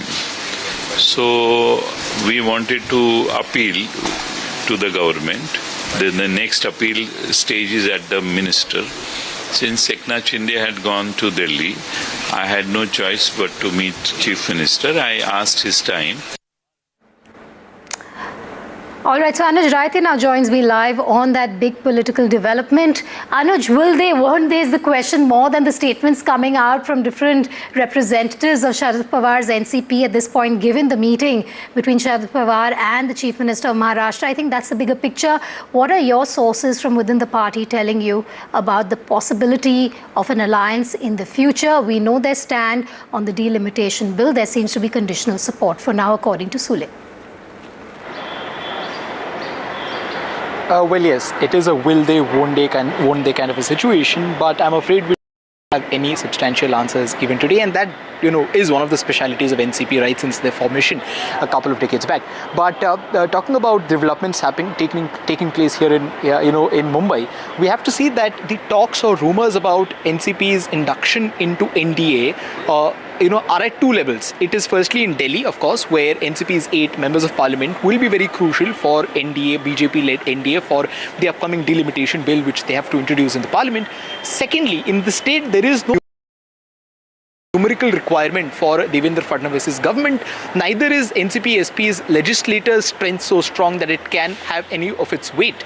But we know that if any sort of an induction into NDA has to happen, it has to be holistic. And the hints that we've received have been on both the fronts, but they've only been partial. We know that yesterday a newspaper reported Supriya Sule's statement where she said, and of course today also she reiterated on it, that her support or NCP-SP support to delimitation bill is conditional. It will depend on whether 50% increment is done on all the states, and secondly in whether the decision is agreed upon by India Alliance, and that second point is also a very important one. But when you look at it in this state there are several instances that we cannot look away from. Yes, Jayant Patil, we did hear him clear the air on yesterday's meeting with the Chief Minister, coincidentally at the same time when the rival NCP factions, a couple of leaders were also present there. But that event in itself is not in a vacuum. There have been at least a couple more events in the last 10 odd days which hint that something might might be cooking, especially for NCP SP here in the state, be it Sharad Pawar taking a meeting of his MLAs in Eknath Shinde's cabinet, in the Eknath Shinde's room in the assembly, or Jayant Patil himself meeting BJP's national secretary, that is Vinod Taude. While the party has come ahead and clarified on both of these events and have given clarification which might sound which sounds reasonable, but going with the trend, especially with the trend of politics that we have seen in Maharashtra, where there are talks, there are rumors, there is some sort of a point information from sources about what would be the next approach of the regional party and how it is materialized. We've seen a similar kind of script play with Shiv Sena UBT, and it did turn out to be a ghastly act for the party. All right. Now, will the same trend follow with NCP SP? The leaders suggest it will not at the moment. All right, Anuj, thanks for joining us live. We, of course, will bring all the developments on this big political story to our viewers. Thanks for joining me on Breaking Ground. Staying with Maharashtra, a shocking audit by the Comptroller and Auditor General, the CAG, has exposed what it calls, quote-unquote, ghost hotels in Maharashtra. According to the CAG, 6 government-funded hostels continue to receive public money for 4 years despite having no students. The audit says 1.62 crore rupees was released to these non-functional hostels between 2020 and 2024. In one case in Jalna, a hostel remained locked and deserted, yet official records showed students enrolled and even a superintendent in charge with honorarium payments continuing. The report also flags wider failures in Maharashtra's hostel welfare system. Auditors found poor sanitation, unsafe drinking water, inadequate lighting, poor quality food, and a lack of basic facilities such as libraries, computer labs, CCTV cameras, and dining halls in several hostels. The CAG says the findings point to serious gaps in monitoring, verification, and implementation of welfare schemes meant for students from socially as well as economically disadvantaged communities. The big question is ghost hostels that have been reported by the CAG, a huge lapse there. More details will be here on NDTV with reactions that come in on that story. In news just coming in, a political tussle has broken out in the state of West Bengal over the Rath Yatra celebrations. Ahead of the Rath Yatra, the Bengal government has announced financial assistance of 5 lakh rupees each for 60 Rath Yatra committees across the state. The move has sparked a fresh war of words between the Trinamool Congress and the BJP. The TMC has defended its record, saying Rath Yatras were always conducted peacefully under Mamata Banerjee's leadership, and accused the BJP of making baseless allegations. बहुत अच्छी बात है, स्वागत करते हैं, क्योंकि पिछले सरकार जो अपने तुष्टीकरण की राजनीति में व्यस्त थी, उन्होंने रथ यात्रा जैसे इतना बड़ा महोत्सव के लिए कुछ नहीं सोचा था। उन्होंने जगन्नाथ महाप्रभु से भी उन्होंने खिलवाड़ किया था। जगन्नाथ महाप्रभु का मंदिर बनाने के आड़ में वो सरकार के पैसों से वो मंदिर बनाया था और नाम दे दिया था जगन्नाथ कल्चरल सेंटर। तो जो महाप्रभु के साथ खिलवाड़ कर सकते लेकिन रथ के लिए कुछ नहीं कर सकते थे, उससे हम लोग बहुत आगे आके पूरा उल्टा आके हमारी सरकार, भारतीय जनता पार्टी की सरकार, अब रथ यात्रा के जो कमेटियां हैं 60 कमेटी को 5 लाख रुपया दे रही है। ये जगन्नाथ भक्त होने के नाते भी बहुत अच्छा लग रहा है। Shrishi now joins me live on that development. Shrishi, the announcement has once again turned a religious event into a political slugfest. What are the details you can get for us? It's TMC versus the BJP yet again ahead of that yatra.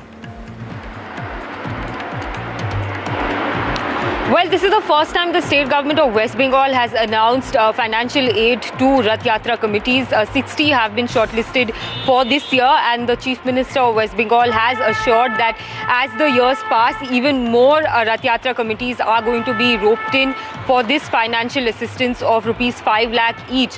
Now, the Trinamool Congress has said that, has criticized this move, but at the same time, the BJP has pointed fingers at the cultural dham which was made earlier by former Chief Minister Mamata Banerjee when she was in power. A big inaugural ceremony was held. Last year's Rath Yatra was held in Digha, where Mamata Banerjee herself pulled the chariot of Prabhu Jagannath, and the BJP had time and again pointed fingers, saying that it's unconstitutional because taxpayers' money was used to build that temple in Digha just ahead of elections. But this time around, with the BJP announcing 5 lakh assistance to each of this Rath Yatra committee, the Trinamool Congress has got fresh ammunition against the state government. But as the political fight plays out on the sidelines, the state is gearing up for the annual, chariot festival that will be observed tomorrow here in the state of West Bengal, as well as Puri's Jagannath Dham in Orissa.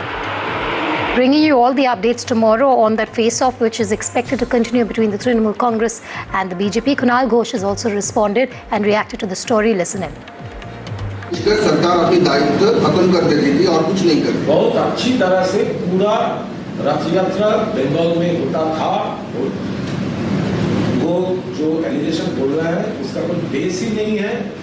और हर एक not only रथ यात्रा, हर धर्म का जो भी कोई special day होता है, ममता बनर्जी का गवर्नमेंट एडमिनिस्ट्रेशन पुलिस सबको हेल्प किया। ताराकेश्वर के श्रावणी मेला में जो पुण्यार्थी जाएंगे उन का बारिश होगा।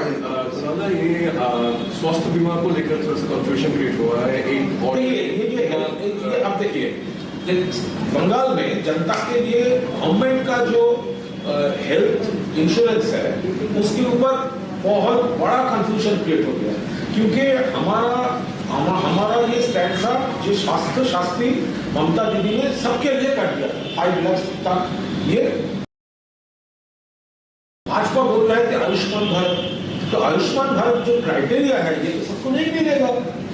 तो अब जब उसका गवर्नमेंट चलाया वो लोग बोला आयुष्मान भारत होगा। फिर ये असेंबली में एक प्रिंटेड डॉक्यूमेंट आया जिसपे लिखा हुआ है जिस लोगों को आयुष्मान भारत नहीं मिलेगा उसको ऑनरेबल सीएम का रिलीफ फंड से हेल्प किया जाएगा। ये तो और बड़ा कंफ्यूजन है। Point number 1। Staying with the state of West Bengal, nearly 2 decades after she was forced to leave Kolkata amid violent protests, Bangladesh-born author Taslima Nasreen is set to return to the city. Nasreen will attend an anti-fundamentalism program at Rabindra Sadan on the 1st of August. The exiled writer had left Kolkata in the year 2007 following protests over her writings, which critics allege hurt religious sentiments. The BJP has welcomed Nasreen's visit, calling it quote-unquote a matter of pride. BJP leader Agnimitra Paul has said a new Bengal would not bow before fundamentalist forces. The Trinamool Congress, however, has strongly criticized BJP's stand. TMC has alleged that Nasreen had reportedly spoken against the Muslim community and Shariat in Islam.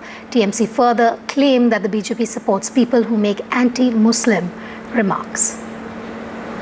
আমি বলেছিলাম তসলিমা নাসরিনের কণ্ঠস্বরকে কেন বাজেয়াপ্ত করা হবে। তিনি তো ওখানে যে হিন্দু নিপীড়ন, যে অত্যাচার শিকার, তা নিয়ে তিনি লজ্জা লিখেছিলেন। সেই বই আবার বুদ্ধদেব ভট্টাচার্য বাজেয়াপ্ত করিয়েছিলেন, প্রকৃত সত্য যাতে না আসে, সেটাও করেছিলেন ব্লক ভোটের স্বার্থে।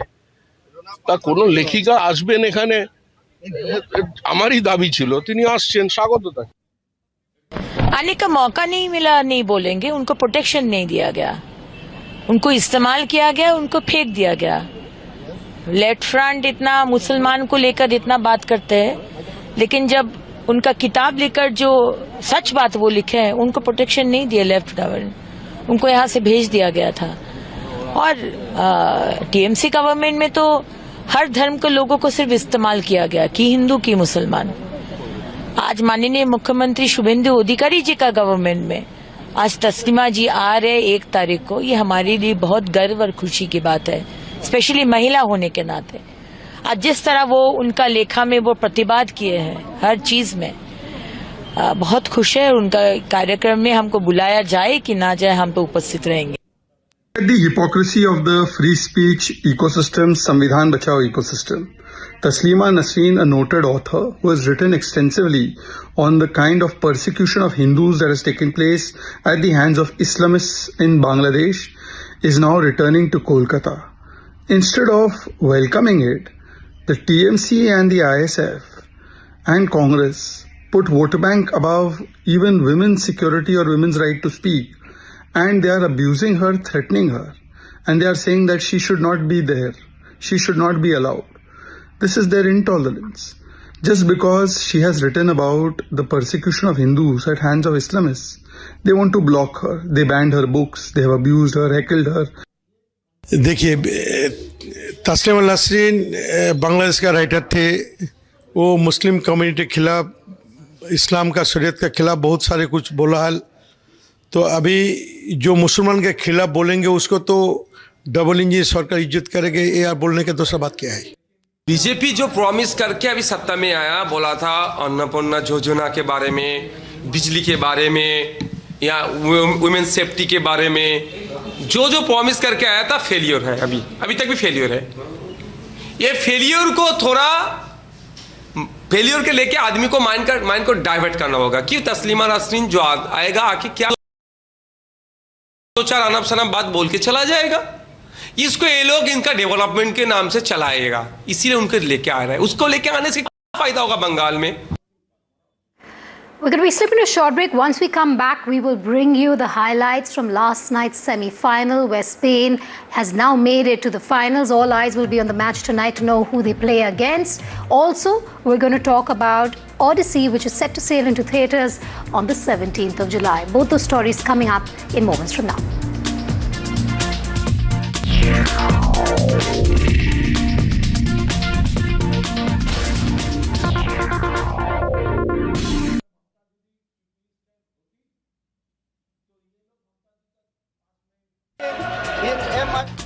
Showdown over constitution bill before monsoon session. Congress claims government will try to bring bill back for delimitation. BJP hits out at the Congress, calls the remarks of P. Chidambaram politically motivated.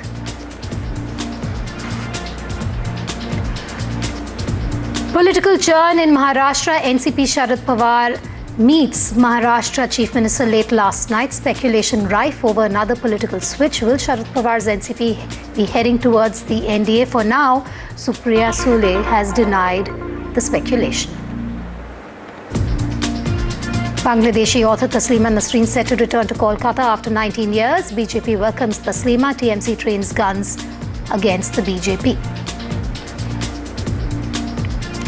Specially able man dies in custody in the state of Tamil Nadu. Post-mortem confirms 19 injuries on body. Family alleges custodial violence, refuses to accept body. DMK lashes out at the Vijay government.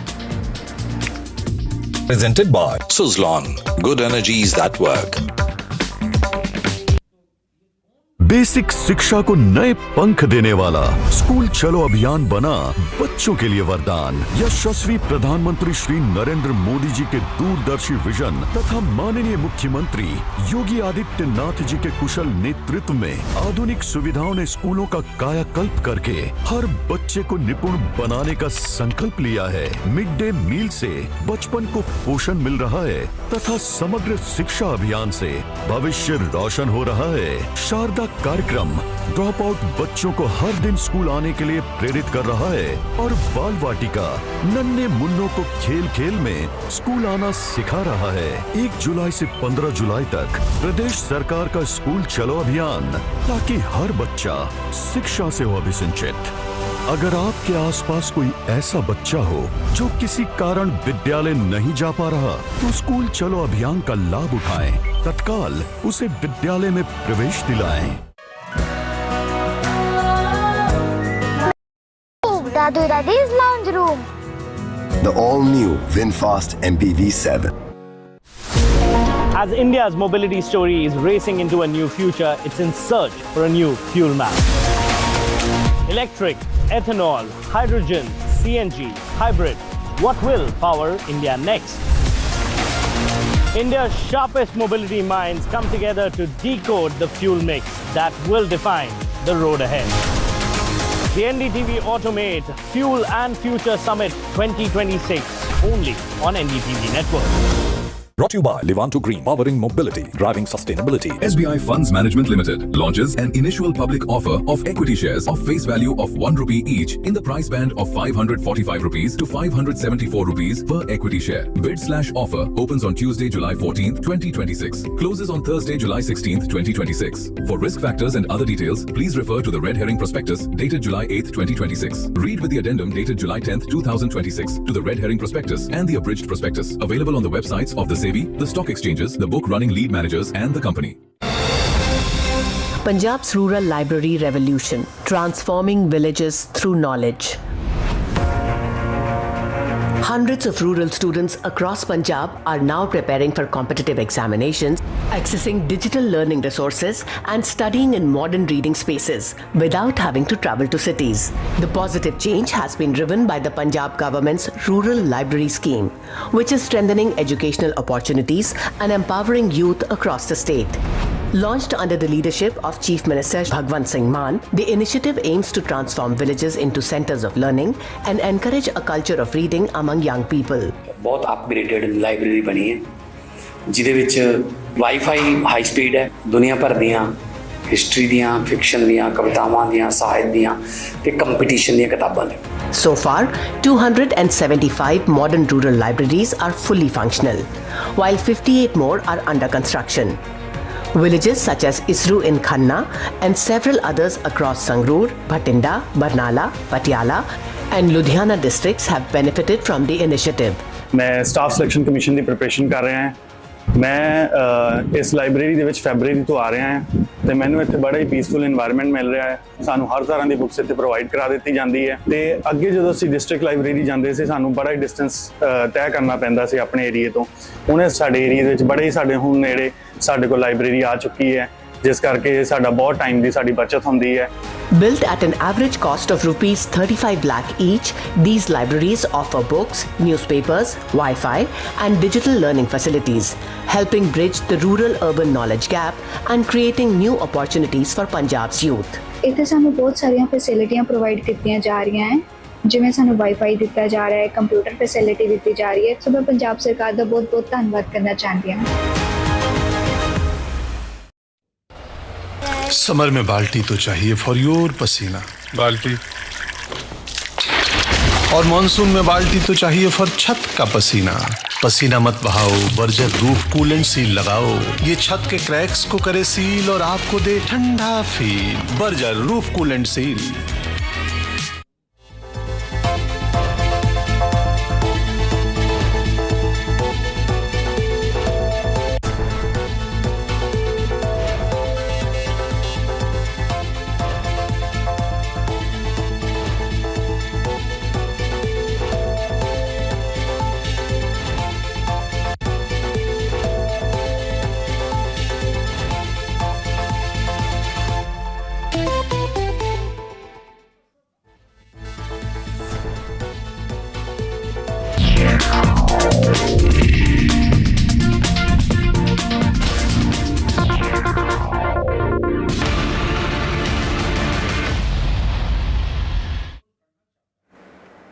In news just coming in, the Tamil Nadu Chief Minister Vijay Jannanayagan, which was originally scheduled for a 9 January release, is now expected to arrive in theatres on the 23rd of July, according to sources, which is in about 8 days from now. I have my colleague Lata joining me on the phone line.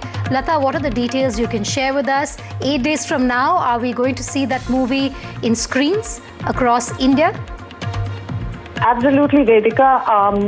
The initial date was announced as July 24th, but now it has been confirmed that Jannanayagan will release on July 23rd.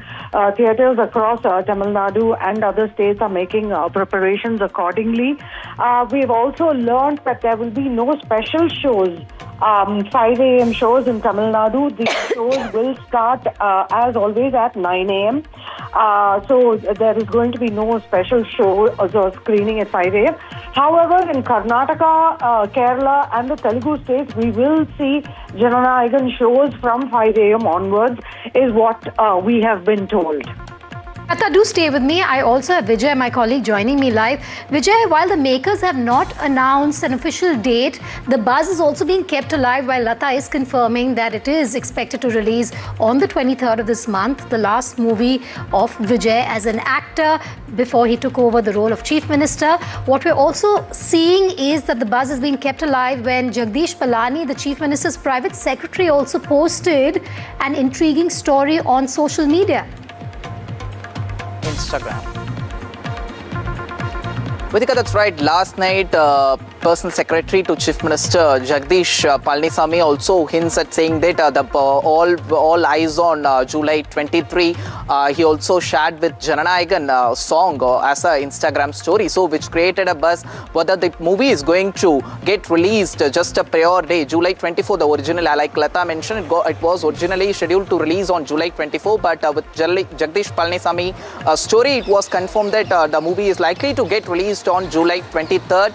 Now, Lata also had made a confirmation from her sources regarding the release date. So, all set for Jananayagan. Remember Vedika, it was a many legal hurdles for Jananayagan. It was originally scheduled to get released on Jan 9th ahead of Pongal release, but due to CBFC certificate issue, legal tussle, the movie got delayed, and just elections model code of conduct also made the movie delayed more. And also privacy, the movie also got leaked on internet, which also seen as a huge setback for Vijay's movie. Even in court, it has mentioned more than 1 crore people have watched the online version of Jananayagan movie already. But however it be, the excitement for Vijay's farewell movie is huge among Vijay's supporters and fans.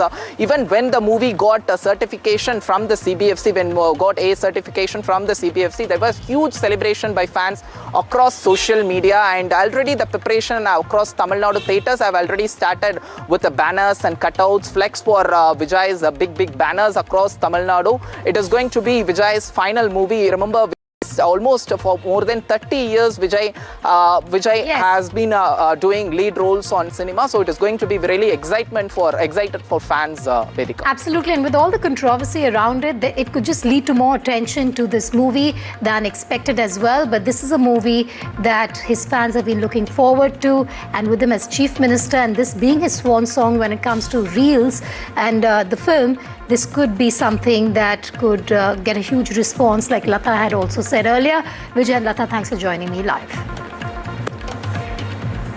Staying with the entertainment news, with the Odyssey set to sail into theatres on the 17th of this month, all eyes are on whether Christopher Nolan can once again work his magic in the Indian box office. But long before this release, Nolan had already built a special relationship with India through his films, his admiration for Indian cinema, and now by making history with the Odyssey's world premiere in Mumbai.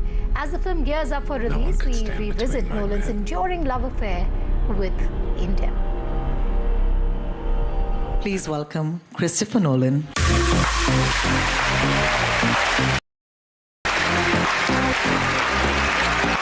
Christopher Nolan's love affair with India has come full circle. For the first time ever, the Oscar-winning filmmaker chose India as the launchpad for a Hollywood blockbuster, bringing the Odyssey to Mumbai for its world premiere and promotional tour. It wasn't just another press stop. It was a milestone that acknowledged India's growing importance on the global cinematic map.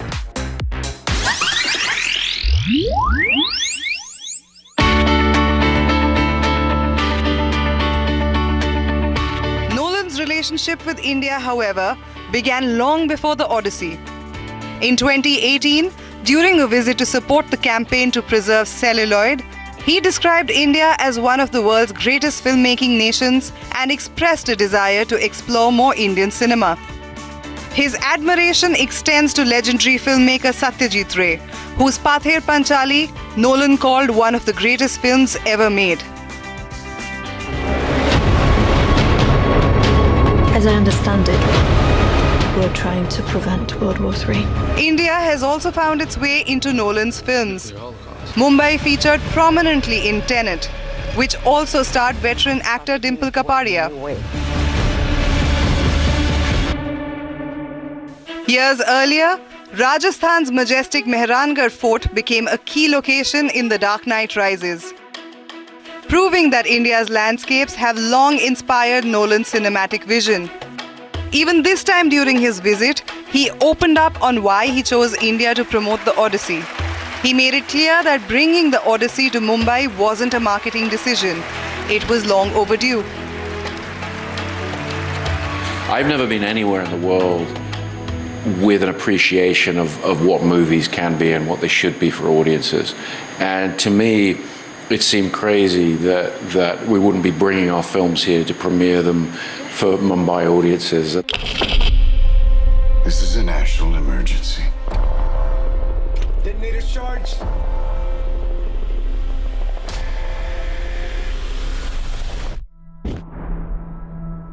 We're in a race against the Nazis. Over the years, Indian audiences have embraced Nolan's films from Inception So it's not a part of the plan! Wake me up! Wake me up! and Interstellar. The world doesn't need any more engineers. And the world is not prepared. To Oppenheimer.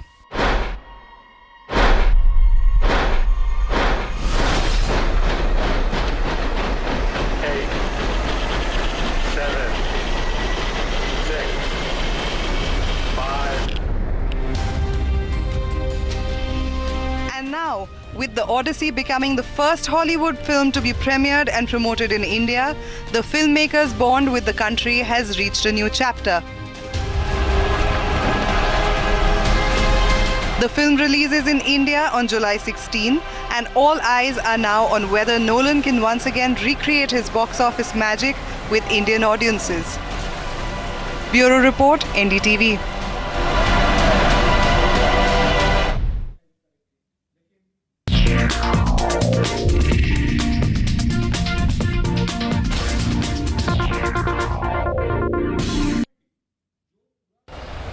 Summer में बाल्टी तो चाहिए for your पसीना बाल्टी,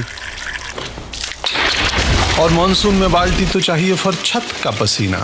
पसीना मत बहाओ, Berger roof coolant seal लगाओ, ये छत के क्रैक्स को करे सील और आपको दे ठंडा feel. Berger roof coolant seal.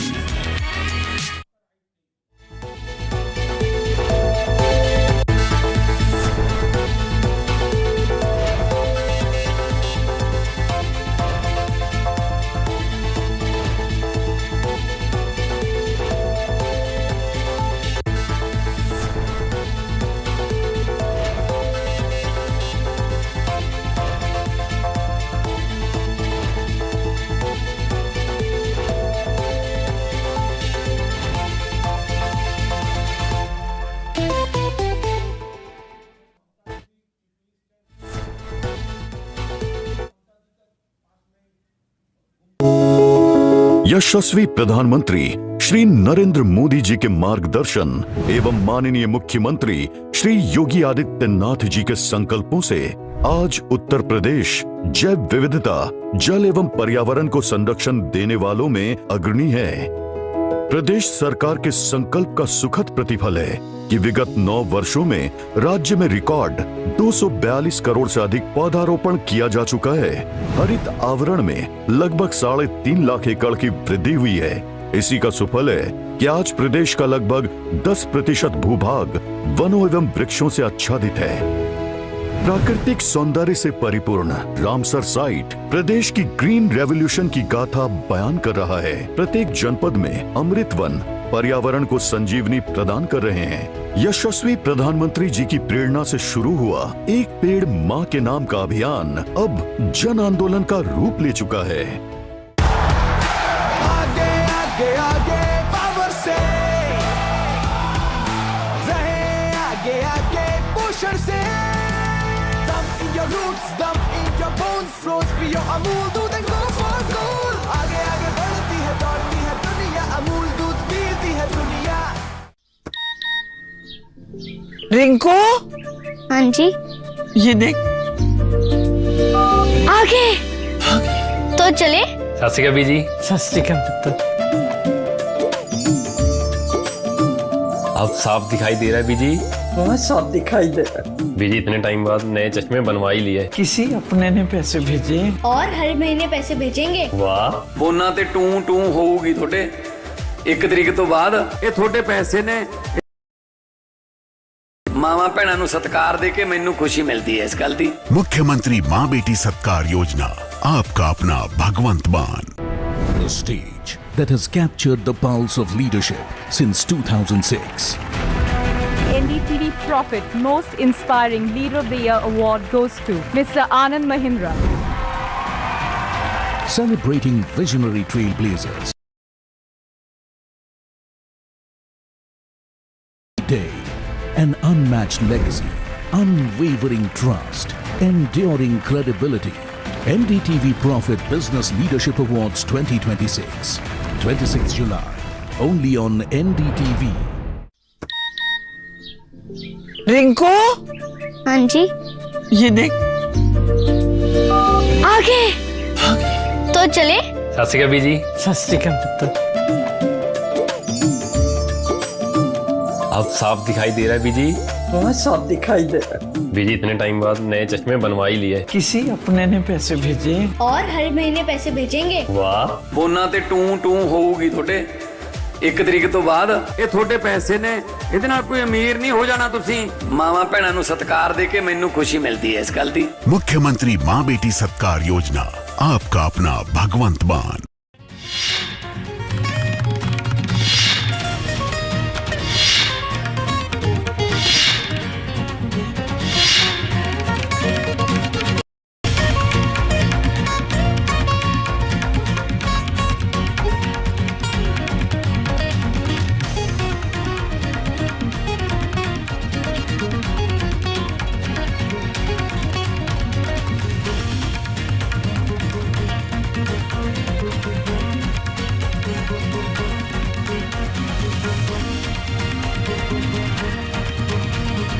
Moving globally, trust Agarwal Packers and Movers Limited. 9300 300 300. This is NDTV. And you're watching NDTV 24/7.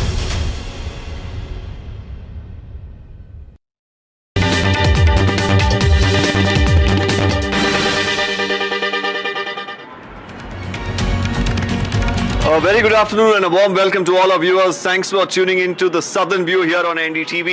Me and my colleagues from down south, of course, will take you through all the top stories that matter. Joining me on the broadcast is Ashwin Nandakumar from Kerala. My colleague Ritu Raj Purohit is also going to be joining us from Bengaluru. Vijay as well is here with us from Tamil Nadu. And the first story is coming in from Chennai. Vijay, over to you. Thanks, Deepak. It's about all set for Jananayagan, actor turned politician and Chief Minister of Tamil Nadu, C. Joseph Vijay's Jananayagan cleared all hurdles, now all set to hit the screen across world on July 23rd. Sources to NDTV had confirmed the release date, saying that on July 23rd, the movie will get released across world. So this what earlier the movie was actually scheduled to release on July 24, but now the movie has preponed to July 23. The movie is all set to hit the screen. Remember, this is set to be the Vijay's farewell film. Originally was scheduled to get released on January 9th ahead of Pongal, but however, it got delayed due to an issue with CBFC getting certification from the CBFC board. But however, the legal tussles continues. Even the production house approached the Madras High Court seeking certification for the movie, but however, court gave verdicts in favor of CBFC. Then the CBFC also referred the movie to revision committee. Then the revision committee watched the movie and all set to give certification for the movie. And then the election date got announced for Tamil Nadu, and the model code of conduct was implemented, and the movie got delayed further. Movie was actually planned to set the tone for Vijay ahead of 2026 election with more political plunge, political dialogues. But however, movie got delayed. Now all set for movie. Very recently, a week ago only, CBFC cleared a certification for the movie with A certification, which is seen as a bit disappointment for Vijay's fans, because remember, Vijay has a huge kids followers and also family audience, so they might not to watch this movie on theatre as the movie got A certification with more sort of violence. That's what the sources indicates. More violent scenes are part of the movie. That's why the movie got A certification. But however, much excitement for all fans across Tamil Nadu and across India, because the movie is set to be last movie for Vijay. Remember, Vijay has been in cinema field for more than 30 years.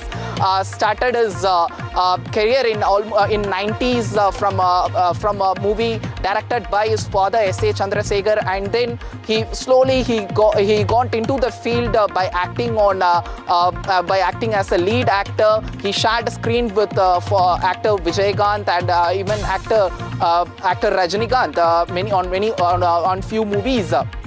and even actor Surya, and then he from giving a Gilly movie, he projected himself as a mass actor too, and also many fans also started to gather for him from the Gilly movie. And then very recently his movie like Tupaki, Beast and Teri got super hit very recently. And also lastly there was a movie called Goat directed by Venkat Prabhu. It is also super hit. Now for final movie it is said to be Jananayagan with 4 political dialogues. It is going to hit screen on July 23rd. All eyes on many. We can expect more celebration for movie, as this is said to be farewell for Vijay's film industry career. Moving on to next story, it's about from Vijay to Vijay's son Jason Sanjay. He is also has directed a first movie called as Sigma. Let's listen into what exactly the movie is about.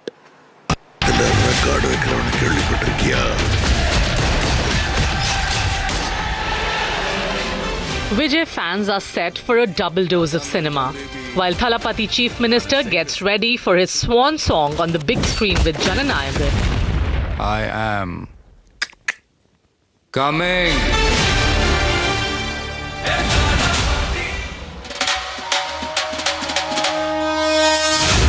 His son Jason Sanjay is preparing for a debut of his own.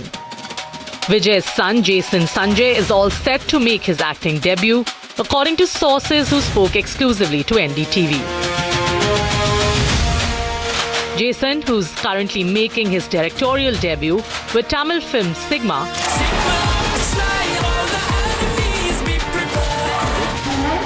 is in discussions for his first film as a leading actor. Sources say the project is likely to be produced by GKM Tamil Kumaran under his own banner.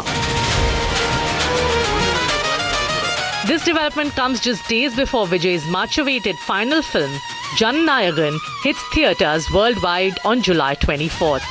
Meanwhile, NDTV has learned that Jason Sanjay's directorial debut, Sigma, will not release on July 31st as initially planned. The release has been reportedly pushed to August, keeping in mind the box office space around Jananayagan. Produced by Laika Productions, Sigma features Sandeep Kishan in the lead role. The film promises a high-octane mix of heist sequences, comedy, and a treasure hunt adventure.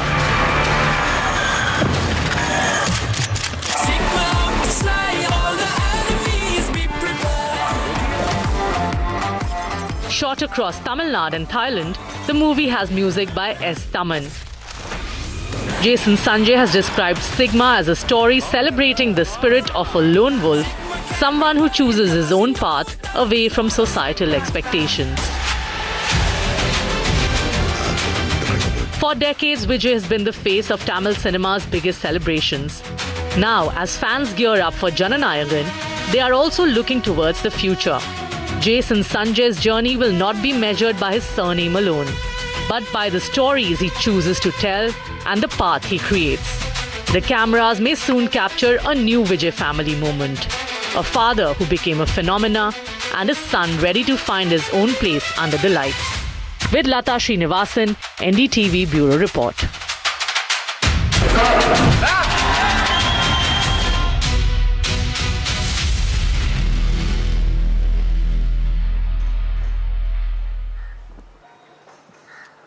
So the day today when Tamil Nadu government announces a special number, WhatsApp number for regarding the bribes, there was another shocking video, viral video across social media regarding where TVK Panchayat president from Chengalpattu district purportedly seen getting bribed from one of the contractor. The video went so viral on social media. Immediately political parties from DMK, BJP and Amma Makkal Munnetra Kalagam strongly condemned the incident and strongly criticized and questioned the TVK government. They questioned Chief Minister C. Joseph Vijay, who recently gave a word of clean governance, why the TVK functionary himself getting bribes from the contractor, one of the contractor in Chengalpattu district. Even the video shows the conversation between TVK Chengalpattu district, Chengalpattu district functionary and also Panchayat President Veerasamy, who was allegedly demanding a bribe from one contractor to do some sort of road works in Chengalpattu district. But the political reactions also shown. They questioned the Chief Minister C. Joseph Vijay over the incident. Even the contractor himself shared the screenshots of GPay and PhonePe where it was seen. He had received the Veerasamy, the Panchayat president, seen receiving money, 50,000 and 60,000 and 30,000 for almost 1.3 lakh rupees from the contractor. Let's listen into what exactly the political reactions on the story. When an allegation props up, it is very important that the party in power comes and clarifies on the issue. Now, this is not the first time an allegation is being made against the 3-month-old TVK government. We've already seen what has happened in the case of the land in Padani, the temple land which has been clearly demarcated and settled in the name of the temple. An attempt to register that land for a value of 2 crores has been made by the TVK government, and after a severe backlash, it has been backtracked. Similarly, in this particular scenario where a video has now been released and it has been going viral, it is alleged that a person from a union called Mambakam, which is in the outskirts of Chennai, a functionary of the TVK is alleged to be taking a bribe of 1.3 lakhs to be giving out a local contract to a specific individual for one of the jobs to be done. சம்பந்தமா பாத்தீங்கன்னா இந்த எனக்கு வந்து check வரல sir, இப்பயும் பணம் பரிவர்த்தனை என்கிட்ட இல்ல, எல்லாமே பிடிஓ ஜோனல். அவர் பணம் வாங்கணும்னா ஜோனல் கிட்டயும் பிடிஓ கிட்டே தான் போய் அவர் செஞ்ச வேலைக்கு ஒண்ணு பணத்தை அவர் வாங்கிக்கணும். அவரு என்ன பண்றாரு, என்கிட்ட வராரு, ஜேசிபியும் ஏற்கனவே வந்து ஒரு டெத்து சம்பந்தமா ஒரு 25 நாளுக்கு முன்னாடி என்கிட்ட வந்து கேஷா ஒரு 1.5 லட்சம் வாங்கிட்டு போறாரு சார். அதுல வந்து பாத்தீங்கன்னா 50,000 ரூபாய் வந்து 9ஆம் தேதியும் இன்னொரு 50,000 வந்து ஜிபேலையும் 2 தவணையா எனக்கு அந்த காசு வாங்கின காசை கொடுக்குறாரு. நேர்ல வந்து ஒரு 30,000 கொடுக்குறாரு சார் அவரு. இதை என்ன சொல்றாரு, நான் ஒப்பந்தத்தை அவர் செஞ்ச வேலைக்கு காசு வாங்கின மாதிரி டிஎம்கேல இதே ஒரு ஒன்றிய சேர்மனும் ஒன்றிய கவுன்சிலர் அருண் குமாரும் known for clean and corruption free people friendly governance. The same way Tamil Nadu Chief Minister, Honorable Chief Minister Mr. C. Joseph Vijay has launched a full front attack against the corruption and bribery. Last week he was in Karur. He said openly in a public meeting that people should not give bribe. I am determined to run a corruption free, honest, clean government. If anybody is opposing you for not giving bribe, tell me, I am there. So this is exact statement of the Honorable Chief Minister of Tamil Nadu. In support of this great campaign and great initiative and great commitment of our Honorable Chief Minister, we are launching a movement in support of the government as well as bring back the Kamaraji's legacy of Tamil Nadu being a. Even NDTV spoke to the TVK Panchayat president himself, Veerasamy, alias Veera. He denies the allegation, saying that he was framed with the wrong allegation. He also accused the contractor belongs to DMK. He is a DMK supporter. He was framed to bring bad name to Chief Minister C. Joseph Vijay as he is giving voice against the corruption. Remember, just after TVK Chief Vijay assumed office as a Chief Minister of Tamil Nadu, immediately he gave a voice against the corruption and bribery. Very recently also Chief Minister himself, while speaking in Karur district, mentioned about if anyone, any government officials or anybody asked any bribery across Tamil Nadu, just let them know this is a government under TVK Chief Vijay. Here Chief Minister is Joseph Vijay. He had made this speech and the video also going viral now. Let's listen into what exactly Vijay had spoken about the bribery and corruption in past. உங்ககிட்ட யாராவது லஞ்சம் ஏதாவது கேட்டாங்கன்னா கொடுக்க முடியாது சொல்லுங்க, நான் இருக்கேன் உங்களோட. அப்படியே யாராவது ஃபோர்ஸ் பண்ணாங்கன்னா இது எங்க மகன், எங்க புள்ள, எங்க அண்ணன், எங்க தம்பி, எங்க விஜய், எங்க விஜயோட ஆட்சின்னு ஸ்ட்ராங்கா சொல்லுங்க. மக்களே, நீங்க கூட இருக்கும் போது லஞ்ச ஊழல் மட்டும் இல்ல, அதிகாரத்தை வச்சு ஆட்டம் போடுற யாரா இருந்தாலும் அடங்கிடுவாங்க. So Vijay has given a voice against corruption and bribery, and we have DMK spokesperson Saravanan also with us. Saravanan, sir, over to you. Vijay very recently spoke about the corruption charges, but the viral video from Chengalpattu district shows one of the TVK functionary who also TVK Panchayat president has allegedly collected bribery from the contractor. How DMK sees this? Yeah, see, Mr. Vijay's statements are all for consumption of media houses like yours. But in actuality, there is no the degree of corruption has not gone down one bit. It is all pervasive. He said there is going to be a change, but absolutely there is no change, and it is becoming worse. And just a day back, we had also seen how 100 crore worth of land belonging to Lord Palni has been given over to private persons. After a huge public outcry, it has been set aside, and haphazardly FIR has been registered, but nobody has been arrested yet. This is the sorry state of affairs we are in the state of Tamil Nadu. Mr. Vijay thinks he can run the government only on reels, but it will not work out. You will have to have a strong grip, and he has to control his party men. And what audacity this man has after receiving the bribe for whatever the reason. He comes and says that he has received a loan. The loan was repaid, and it says DMK is responsible. You got caught, brother. You got caught in flagrant delicto. So for that, DMK is responsible, is it? You give a loan, you take money back, you say it is a loan, and DMK is responsible. See, this mania, this DMK mania, the TVK should lose that. Whatever happens, DMK is not responsible. It is your governance, your government. You should take responsibility. And 3 days, yesterday, we had seen also this custodial death. Only after a big hue and cry, the family members refusing to take down the body, action has been initiated. What kind of a government is this? Is this the change we wanted? No, says the people of Tamil Nadu.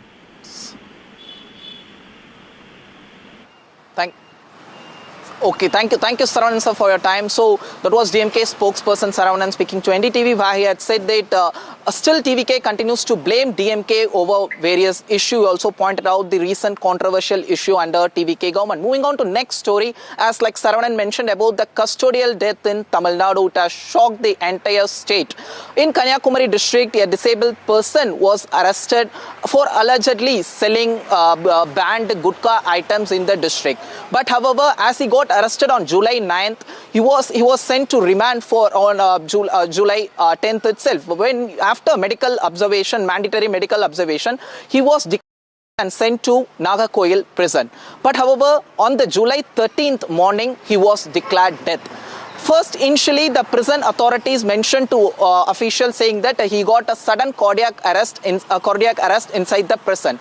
But however, family of the victim staged protest and alleged there is a custodial torture happened inside the prison, and they demanded justice. Immediately, SP of the Kanyakumari district, Stalin, ordered for investigation. Even magistrate and conducted enquiry into the incident. Police official, based on the police information and CCTV footages, it was confirmed there was custodial torture happened inside the prison. There was some sort of altercation happened. There was ruckus happened inside the prison between the victim and few prison inmates. Based on the investigation and preliminary evidences, 3 prison wardens of grade 1 and grade 2 wardens and chief warden of Nagarkoil prison have been suspended and have been arrested also. More investigation into the case is going on. On the other hand, political war of words have erupted over this. Leader of opposition Udayanidhi Stalin have demanded Chief Minister C. Joseph Vijay to speak on this issue. But however, TVK continues to defend, saying that as soon as the incident is out, TVK government immediately acted upon. Let's listen into reaction over this story.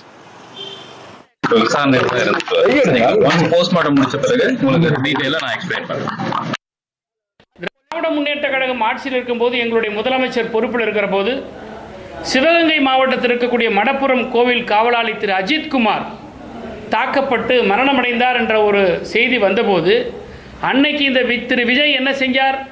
மேடை போட்டு பேசினார். அந்த குடும்பத்தாரை மேடையில் ஏற்றினார். எங்களுடைய அன்றைக்கு முதலமைச்சராக இருந்த நம்முடைய திராவிட முன்னேற்ற கழக தலைவர் நடந்த சம்பவத்திற்கு பொறுப்பேற்று அந்த குடும்பத்தாரிடம் மன்னிப்பு கேட்டார். அப்போ என்ன பேசினார் இந்த விஜய்? சாரி வேண்டாம் சார், எங்களுக்கு நீதி வேண்டும் தான் என்று சொன்ன விஜய் இன்றைக்கு ரீல்ஸ் வேண்டாம், எங்களுக்கு நீதி வேண்டும் என்று தமிழ்நாட்டு மக்கள் கேட்டுக்கொண்டிருக்கிறார்கள். When Mr. Vijay was the Chief Minister of today was an opposition leader, he took up the issue of custodial deaths in big scale. Now, in his government, the police atrocity is extending to an extent where one death has happened in the prison, 9th the person was remanded, and 13th it is alleged that the death has happened. Within 2 or 3 days, the death has happened from the time of remand. So it raises a serious question about police brutality within the prison. All the more the news is that there were suspected wounds on the body, possibly could be the cause of death, that has been registered by the district magistrate as reported in the media. More news from Tamil Nadu. Once again, a war of words between AADMK and TVK over poaching allegation. Remember, 6 AADMK MLA resigned the MLA position and have joined Tamalaga Vetri Kalagam. Yesterday, AADMK General Secretary Edappadi K. Palnisamy comes down Chief and Chief Minister C. Joseph Vijay. He even called Chief Minister as a thief who is robbing AADMK MLAs to survive the TVK government for next 5 years. So these are all the allegations made by the Edappadi K. Palnisamy, and he also questioned the TVK government why the Chief Minister C. Joseph Vijay himself doing poaching of other party MLA through horse trading. He comes up with many allegations against Chief Minister C. Joseph Vijay and also said TVK is not a pure force. It is doing all kind of politics in Tamil Nadu which Tamil Nadu has never witnessed. Let's listen into what exactly Edappadi K. Palnisamy mentioned about Chief Minister C. Joseph Vijay. Dravida Munnetra Kazhagam கூட்டு களவாளி அல்ல. தமிழக வெற்றி கழக தலைவர் திரு விஜய் அவர்கள்தான் களவாளி.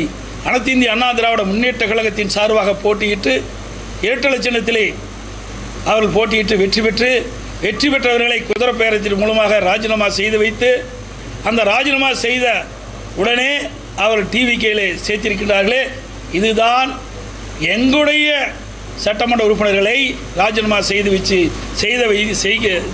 வைத்து தமிழக வெற்றி கழகத்தில் இணைத்ததுதான் களவாளிகள்.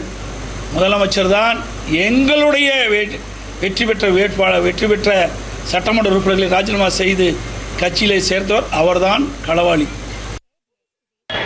இந்த ஆட்சி 5 வருஷத்துக்கு நிலைக்குன்னு யாரும் நினைக்க வேண்டாம். ஏன்னா நாடாளுமன்ற மகேந்திரன் பேசும்போது அதை சுட்டி காட்டாரு. 2029 நாடாளுமன்ற தேர்தல் வருகிற போது அங்காள பரமேஸ்வரி அருளாட்சியோடு ஒரே நாடு ஒரே தேர்தல் நடக்க போகுது. அப்ப 3 வருஷம் தான் இப்ப இருக்கக்கூடிய விஜயுடைய தாவேக அரசுடைய ஆயுள் காலம் அப்புறம் நினைக்கிறாங்க. இப்ப முட்டு கொடுத்துக்கிட்டு இருக்கிறாங்களே பொது உடைமை இயக்கம், அதே போல நம்முடைய திமுகவுடைய தோழமையில் இருந்தவுடைய இயக்கம் எல்லாம் எப்ப வேணாலும் முட்டை எடுத்துட்டாங்கன்னு வச்சுக்கோங்க. உங்களுக்கு தெரியும், இந்த சென்ட்ரிங் போட்டிருக்கிற போது முட்டு வச்சிருப்பாங்க. ஏதாவது முட்டை தட்டி விட்டுச்சுன்னு வச்சுக்கோங்க, சென்ட்ரிங் செட் ஆகாம கீழே விழுந்துடும். அதுபோல இந்த தாவேக அரசு நமக்கு செட் ஆகல, முட்டை தள்ளிட்டா அந்த மூதேவி ஆட்சி கீழே விழுந்துடும். அது எப்ப நமக்கு தெரியாத ஆண்டவனுக்கு தான் தெரியும். ADMK and DMK continue to say this government, TVK government, won't sustain for long, but however TVK government will complete 5 years of tenure. That's all we have from Tamil Nadu. Moving on to more stories from Bengaluru and Karnataka. Over to you, Deepak. Well, thank you, Vijay. And here in Karnataka, the cabinet reshuffle is something that has always created some sort of a stir. Either it's the opposition that's attacking, the Congress here, saying that they're not able to get their house in order, they're not able to do the reshuffle in time. On the other hand, there are legislators who, of course, want to be a part of the cabinet. There are at least 20 more berths to be filled, and it looks like the time has finally come for that to happen. Is the Chief Minister, Mr. D.K. Shivkumar, the former Chief Minister, Mr. Siddaramaiah, the KPCC President, Mr. B.K. Hariprasad, and several other senior leaders are expected to make their way to Delhi. As of now, the travel plans of the Chief Minister and the former Chief Minister already confirmed.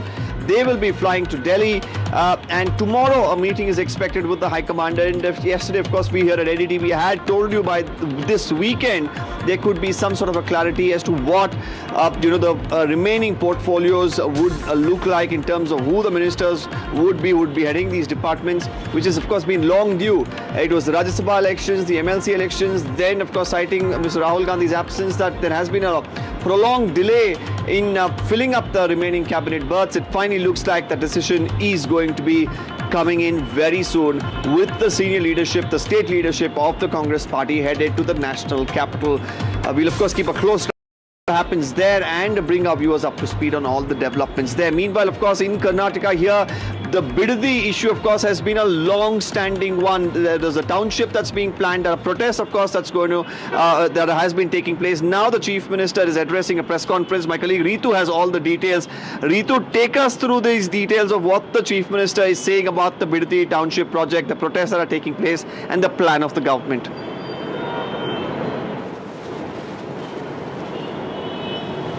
Well, very true, Deepak. As you pointed out, we've been seeing how that the Bidadi Township project continues to run into a trouble, which remains to be the pet project now of the current Chief Minister DK Shivakumar as well. But remember, viewers, just a couple of days back that we did see there was this video that had gone viral, how that the farmers went on rampage to basically attack these officials who were there for the GMC because there are really few of the farmers who are not ready to give out their lands for this whole project, which is being done at a cost of almost 20,000 crores.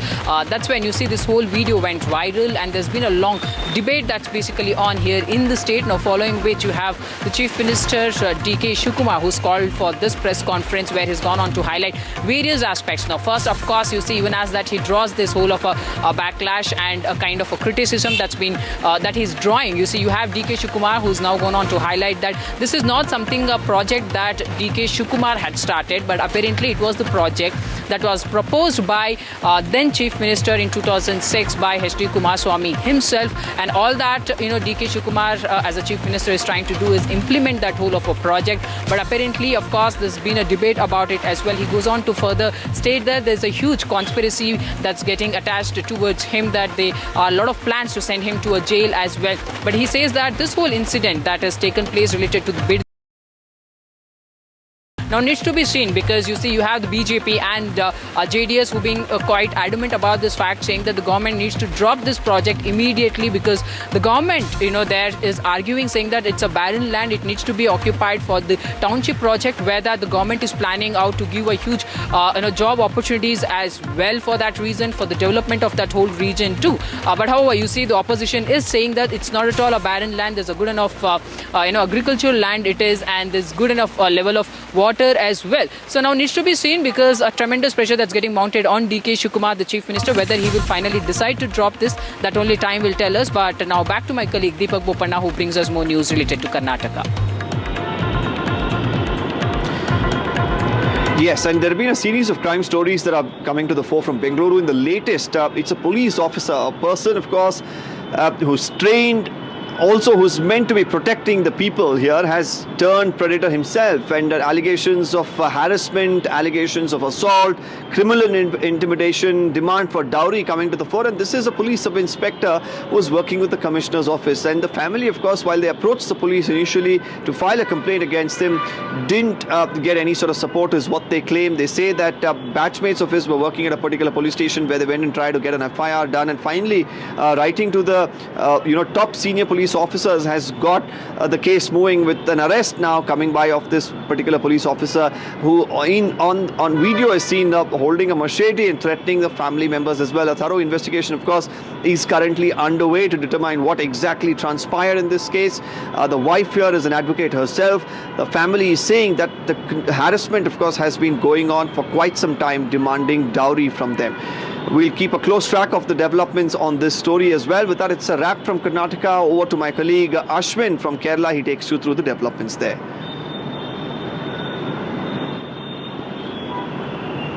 Well, thank you, Deepak. In fact, the big story from the state of Kerala is that the General Secretary of the Communist Party of India, Marxist M.A. Baby, while addressing the media in Delhi, slammed the Congress party in the state of Kerala, calling it that it is peddling soft Hindutva.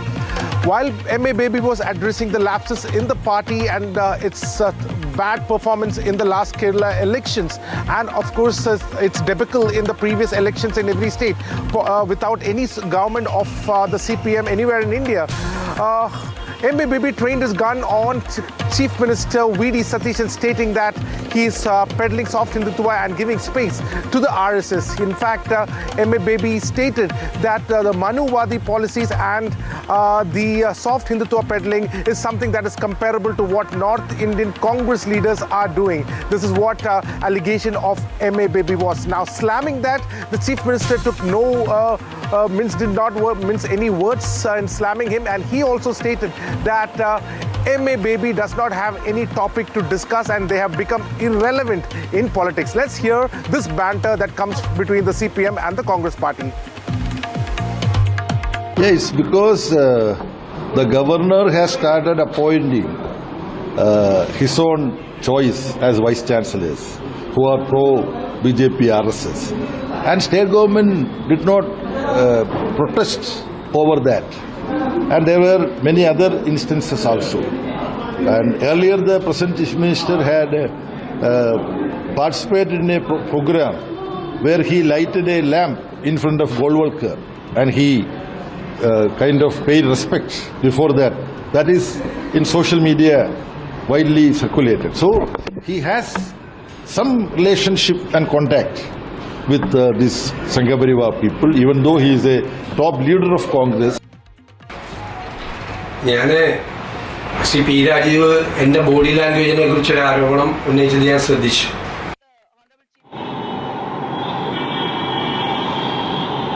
Well, that's all we have in today's episode of The Southern View. Thanking Ritu, Ashwin and Vijay for sharing all those details with us. We'll be back tomorrow, same time. Don't go anywhere.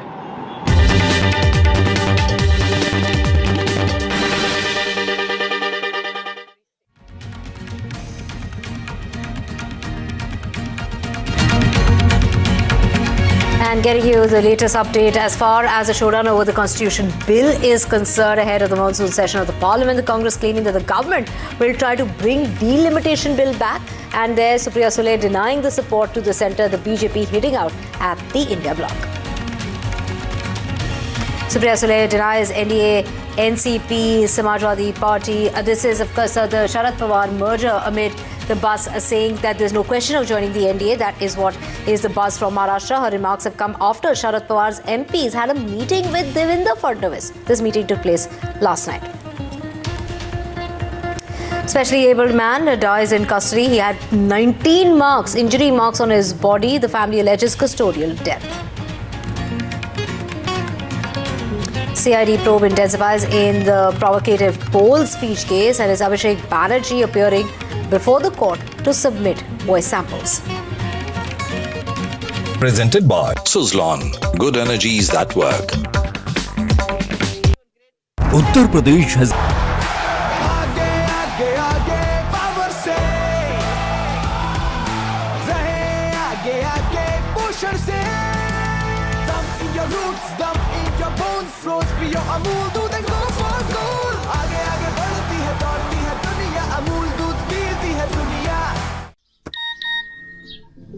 Rinku, हाँ जी, ये देख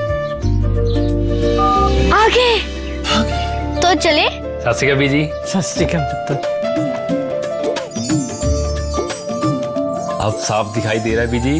बहुत साफ दिखाई दे रहा है बीजी। इतने टाइम बाद नए चश्मे बनवा ही लिए। किसी अपने ने पैसे भेजे और हर महीने पैसे भेजेंगे। वाह, फोना ते टू टू होगी थोड़े 1 तरीक तो बाद।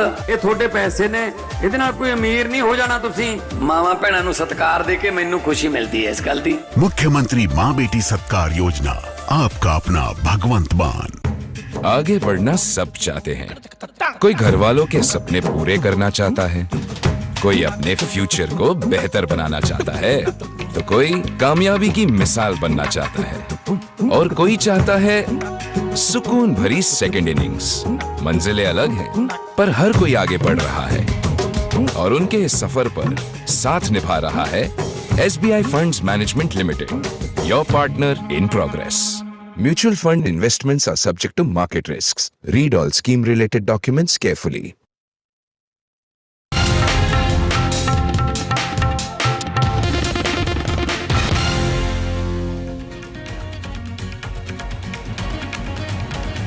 Welcome back. Let's get you the very latest. There's been a fire that's erupted in Noida. This is in Sector 66 of Noida. Regarding this fire incident that's taken place, there's a massive fire that has erupted, and fire has been caused by sparking in an electric bike.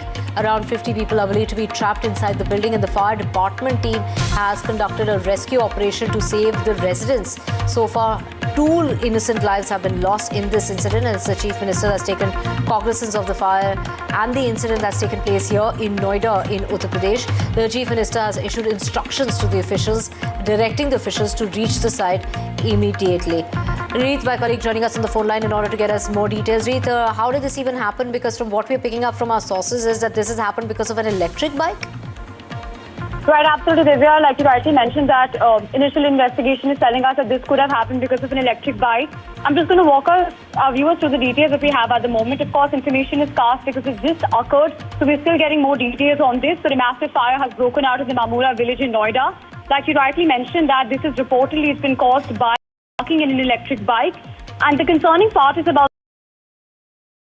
were trapped inside when this occurred, and we're also learning devastating information that 2 people could have already passed away because of the fire. So like you said, that while cognizance is being taken and while action is being done, of course it raises important questions about why this keeps occurring time in and time out. We've seen multiple incidents like this in the Delhi NCR region previously as well.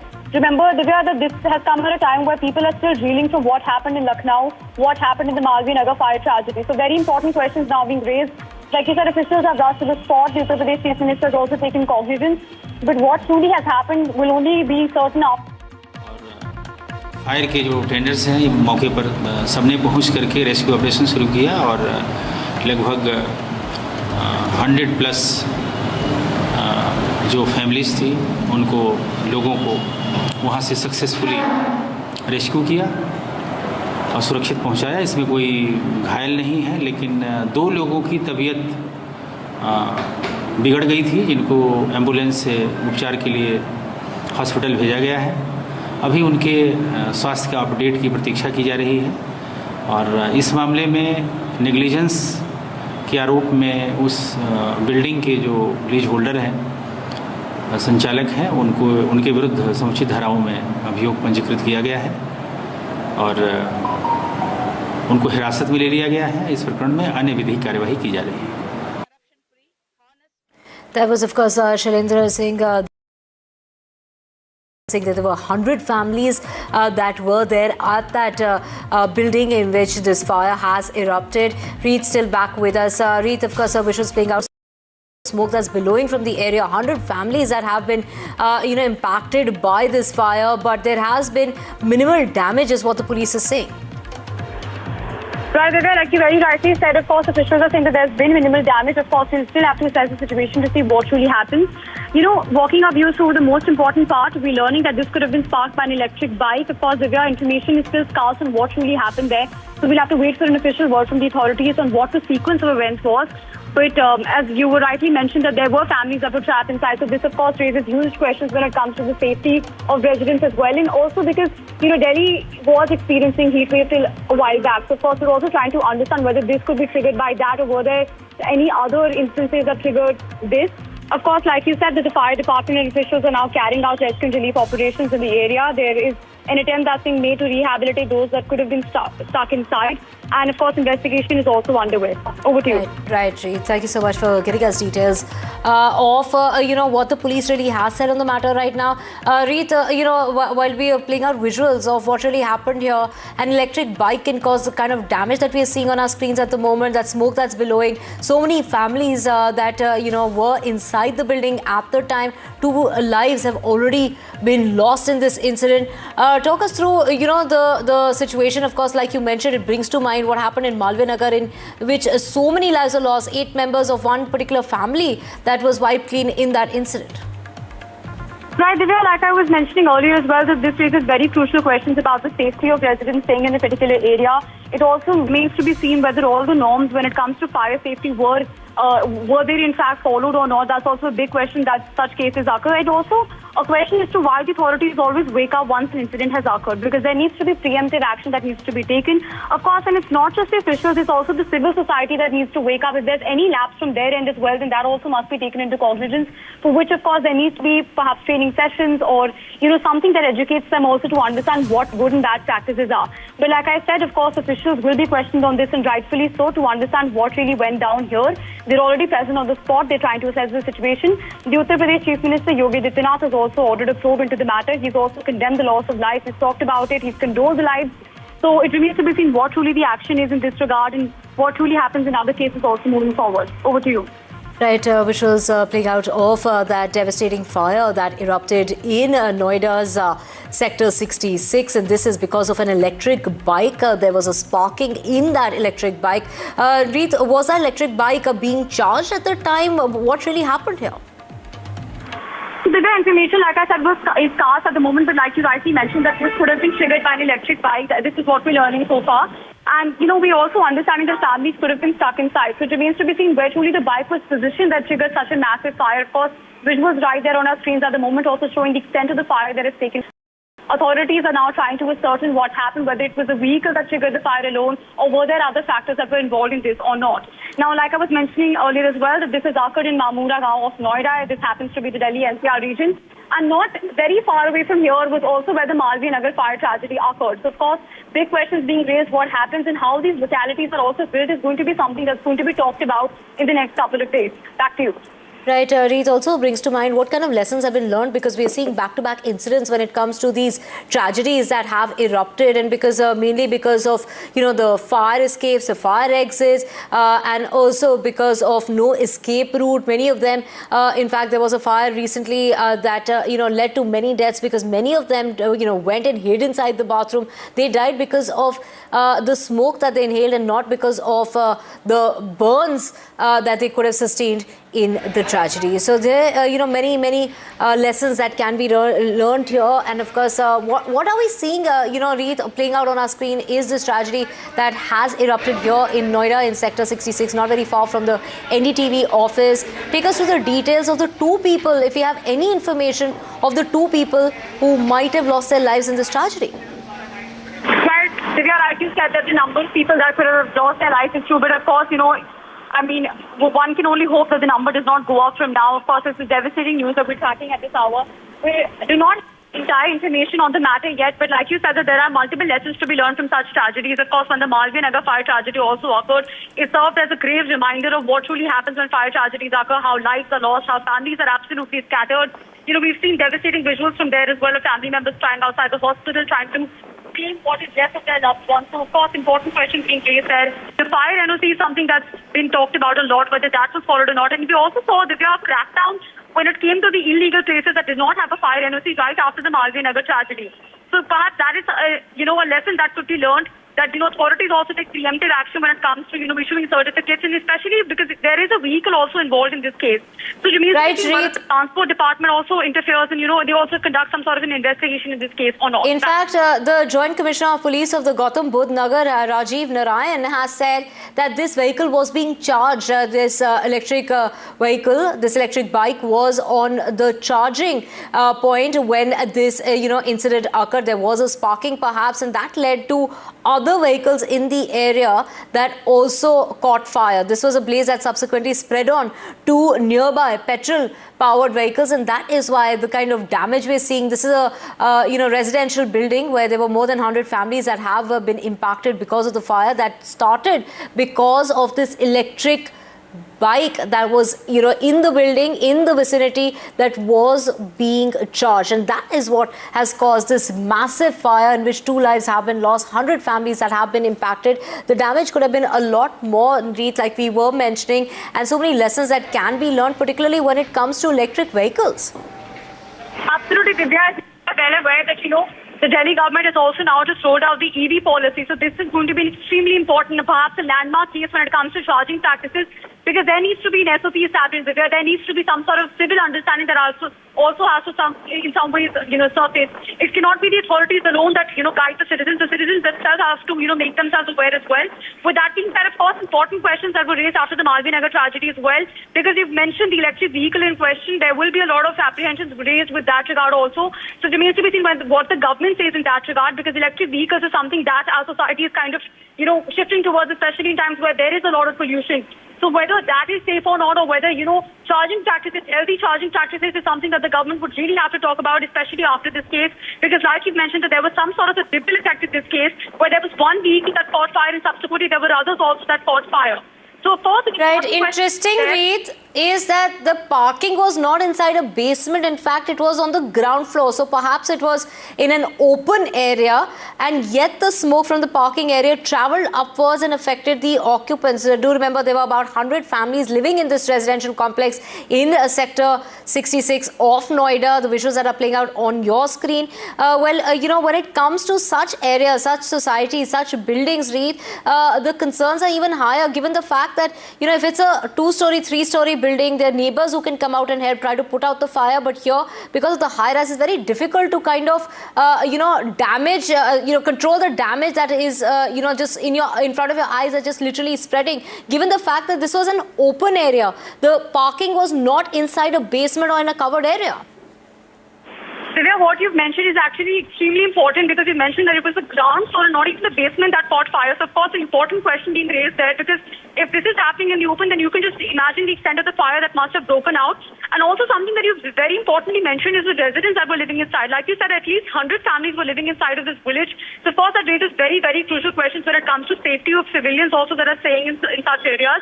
Also, an important part that you've also mentioned is, of course, about the loss of life. As we know that at least 2 people have lost their lives in the deadly fire. And Divya, in any such tragedy, the loss is always human. The loss is never the infrastructure. It's never the roads or, the vehicles. That can always... Reed, we have breaking news coming in. Just hold on to that thought. We will come back to you. This is breaking news coming in that the person responsible, the owner of this building, has now been detained by the police. The killer Noida fire that's taken place, the building owner has been detained. Do remember that this was in an open area. So, it doesn't seem like any kind of rules or norms are being flouted, because it's not inside a basement, or because there were no escape routes as such, because this was a vehicle that was parked in the open area on the ground floor where the fire started from. The electronic bike was in fact being charged. It was on that charging point when it started to spark, and that spark in fact went ahead and spread in adjoining areas, because there were petrol powered vehicles in the area, in the parking lot. This was on the ground floor. Reed with us. Reed, the owner has been detained. If you could just explain to us exactly what time did this fire erupt, how long before it was up in flames, because from what we can pick up, all this happened very, very fast. Absolutely, Divya. Any such tragedy always happens in a matter of seconds, and usually the response time, even for the people involved, is very less. I'm just going to walk our viewers through the details that are emerging at this hour. Like you mentioned, that the owner of the building has now been, arrested in the case. Now, the details that we have is that this apparently occurred in gully number 2 of Mamura village. This happens to lie under the phase 3 jurisdiction of the police in this area. And we're understanding that a spark was caused by an electric vehicle battery that was being charged on the ground floor. Now, this led to nearby petrol vehicles also catching fire. So, you can just imagine the extent of the fire, given that even petrol vehicles nearby was something that actually caught on to the fire. Now, upon receiving the information, we were being told that 7 fire tenders were rushed to the spot. There was a hydraulic platform, and the 3 fire officers and the local police were also then immediately called onto the spot to douse the fire that had erupted. The fire was extinguished, I've been told, within minutes of the fire breaking out. And what's also important is that the number is kind of disputed. We are being told that there were at least 50 to 100 families that were stationed inside when the fire had occurred. Of course, the next and most obvious step was to rescue the people that were stuck inside to ensure that they are brought to safety. And like you mentioned, Divya, as well, that we're learning devastating information that as many as 2 people could have passed away in this tragic fire incident. One was a man and the other one was a woman. We don't have details of the victims yet, but that's the figure that we're getting from authorities coming in.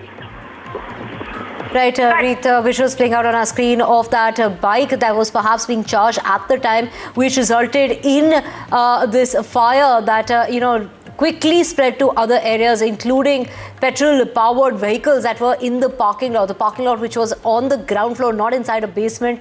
And many questions are being asked in regard to the building. Were there any norms and any safeguards, any security safeguards that perhaps were flouted? Were all the safeguards in place as far as this building is concerned? Because it did have 100 families living in the building. 2 innocent lives have been lost because of the fire that's erupted in this high-rise building in Noida sector 66. So this is where Yogi Adityanath, the Chief Minister, has ensured that there is a proper medical treatment that is given to those injured. Also asking for the rescue teams to ensure that there is continuous monitoring. And this, of course, is going to highlight the issues when it comes to high-rise buildings, particularly in the suburban areas, whether it is Noida, whether it is Gurgaon, or the NCR belt. So here we have, of course, many high-rise buildings, and here you can see that fire that spread very, very quickly, smoke that's billowing from that building, and rescue operations that have managed to get at least 100 families that were impacted by the fire out, and they have been rescued. However, there were 2 people who have lost their lives because of the inhalation of the smoke that was billowing in the area. Reet with us. Reet, what are the details that are emerging at this point in time? Very sketchy details that have emerged, but like you were mentioning, that there could be a man and a woman who died in this fire. And from what we can tell is, it does seem like it wasn't properly, constructed. There seem to be loose wires hanging, the visuals playing out of how these, people who were perhaps trapped have managed to escape, have managed to be, rescued from that fire and have been brought to safety. Absolutely, Divya. Like you rightly mentioned, that a man and a woman have said to have lost their life in the fire. We don't have details of them yet because, like you said, the information is right now scarce. That will only come out after the investigation takes place. Perhaps, the details of the victims will be a certain post-that to understand what were the families that lived inside and what are the conditions of them. Like you said, that as many as 50 families were inside when the fire occurred. Divya, now this of course raises many questions, especially when it comes to fire safety, fire security. What happens to the NOCs, or what were the authorities doing? Were there regular checks that were conducted in places like these or not? We've also mentioned how the area is said to have been a little bit overcrowded. So, questions about how many families can truly live safely in an area with there being proper entry and exit systems is also the question. So the number of fire exits is also something that will have to be really looked into at this point, Divya, because in any such incident, the escape route is something that becomes extremely hard. We've seen in the Malvi Nagar fire tragedy also, Divya, that there were people who had to jump from floors. So there were also a lot of questions being asked about the proper entry and exit. And this also reminds me, Divya, of the Upahar tragedy. Remember that when that fire broke out in the Green Park area, it just makes one question whether many years later, are we any different from the fire tragedies that have occurred before us? Are there truly any lessons that the authorities as well as the civilians have learned? More lessons, of course, for the authorities, because they are the ones that are calling the shots. They are the ones that have to conduct proper, checks in the places to understand that there is no encroachment. There are proper entry and exits and proper fire NOCs are issued in the area. So like I mentioned, that authorities are currently working on the spot, but of course questions being raised as to what the authorities were doing till now. Many questions being raised about what the security protocol of that area was, how people were able to escape, and whether there were any fire entry exits or not designated for exits that were present there or not. Back to you. Right, Reet, this is of course bringing to mind that tragedy that unfolded in the Malvi Nagar area very close to the Max Hospital.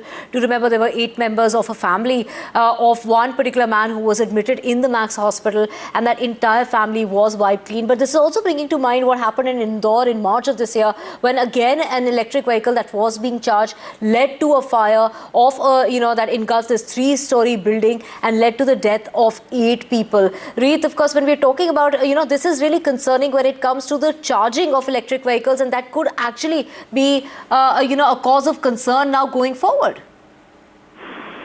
Absolutely, Divya. This could perhaps cast a shadow. Remember that the Delhi government has also rolled out the EV policy. So, Divya, it remains to be seen whether they lay down a proper SOP when it comes to charging practices or not.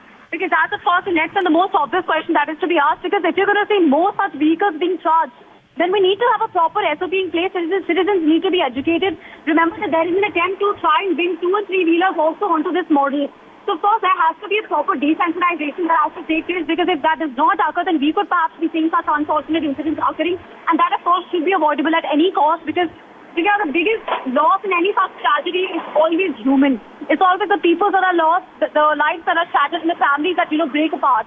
So there needs to be a proper SOP that needs to be established, especially when it comes to charging practices. It remains to be seen that, does, of course, the UP government, they also, whether they talk about this or not, because remember, occurring in the UP government's jurisdiction, and just about almost a month back, we also saw a similar tragedy occur in Lucknow.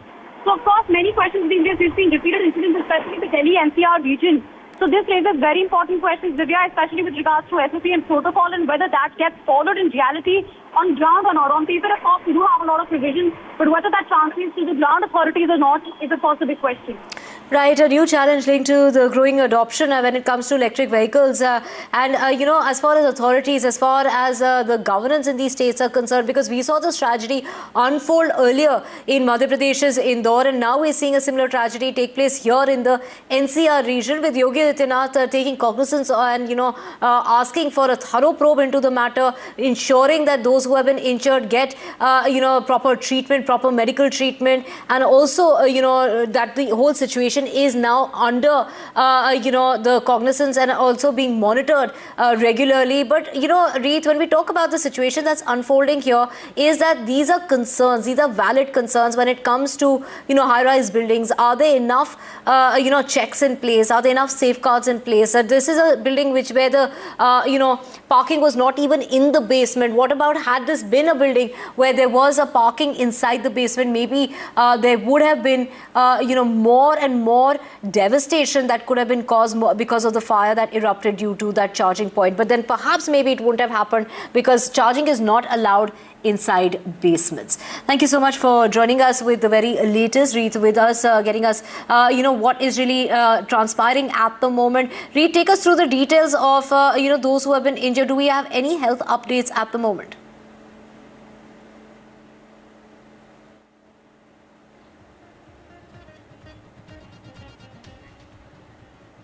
So the visuals that you're seeing play out on your screen is from Sector 66 of Noida. This is a high-rise building that has, seen a lot of damage because of a sparking that took place while an electric vehicle, an electric bike to be precise, was being charged. That led to sparking that spread to other vehicles parked in the area. They were petrol-powered vehicles, and that led to a fire that erupted in this high-rise building, which had 100 people inside that building that were impacted. 2 lives have been lost. Reet, my colleague, joining us in order to get us details. But before we get Reet back with us, let's just take a very short break. We're going to get you all the very latest when it comes to this fire in Noida, and hopefully the death toll does not increase. So far, 2 lives have been lost to that fire.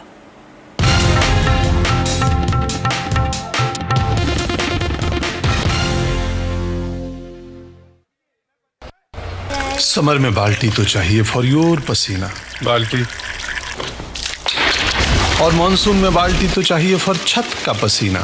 पसीना मत बहाओ, Berger roof coolant seal लगाओ। ये छत के cracks को करे seal और आपको दे ठंडा feel. Berger roof coolant seal.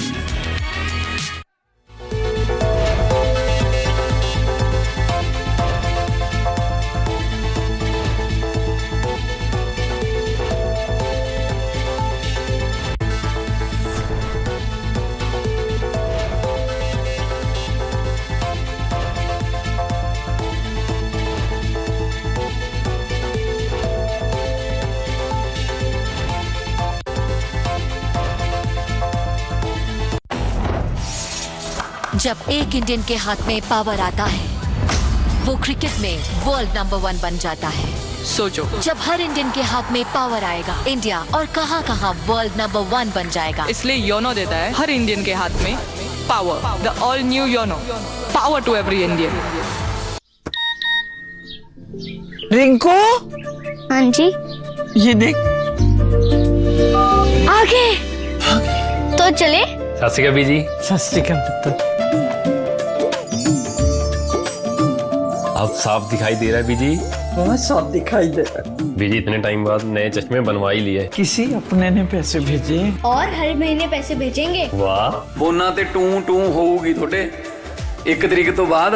ये थोड़े पैसे ने, ਇਹਦੇ ਨਾਲ कोई अमीर नहीं हो जाना। तुसी मावा भैणों ਨੂੰ सत्कार दे के मैनू खुशी मिलती है इस गल दी। मुख्यमंत्री माँ बेटी सत्कार योजना, आपका अपना भगवंत मान। Sight, it's precious, so it has allure. We never stop innovating our vision care. Trust the #1 brand in spectacle lenses worldwide. Essilor. Evolving vision.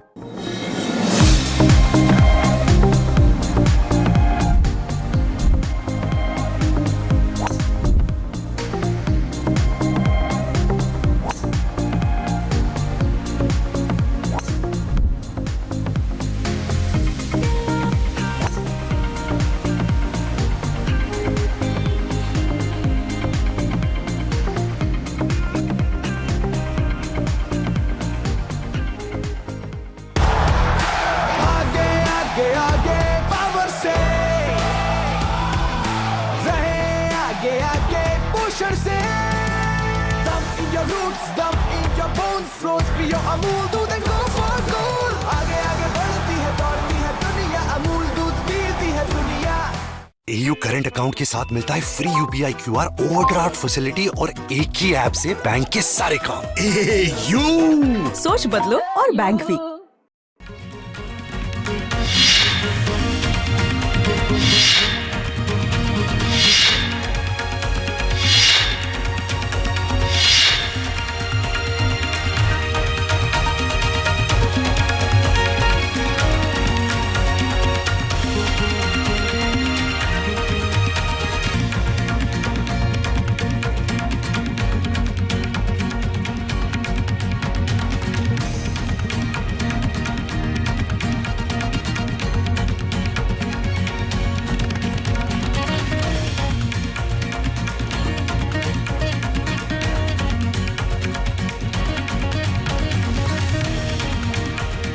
Moving globally, trust Agarwal Packers and Movers Limited. 9300 300 300. This is NDTV. And you're watching NDTV 24/7.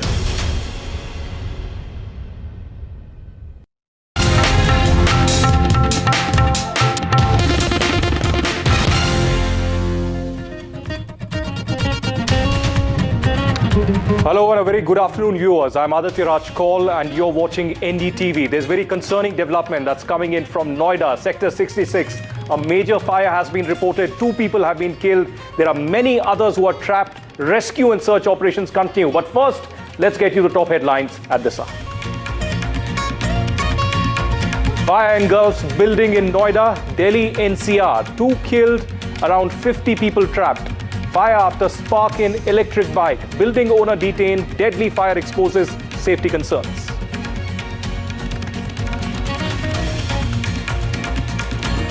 Fresh setback for Mamata Banerjee. Loyalist Madan Mitra turns rebel. Meets Ritabrata Banerjee. Says he's joined rebel camp. Quits all party posts.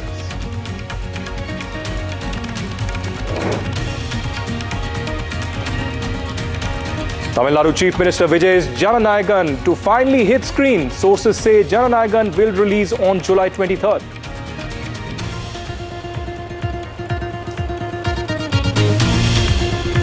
BJP claims TVK leader took rupees 1.3 lakh bribe. Mocks Vijay. Tamil Nadu government launches anti-graft helpline. Anti-bribery drive amid bribe gate row.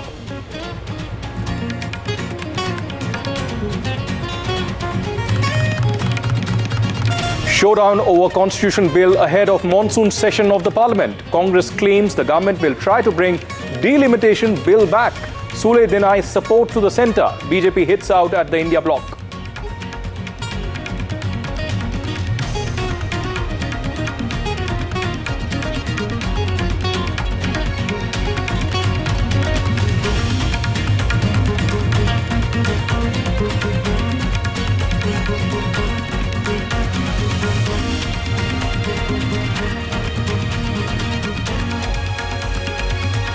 Historic India-UK trade deal comes into effect from today. Prime Minister Narendra Modi hails the agreement, calls it significant moment, asserts pact will give fresh momentum to India's farmers.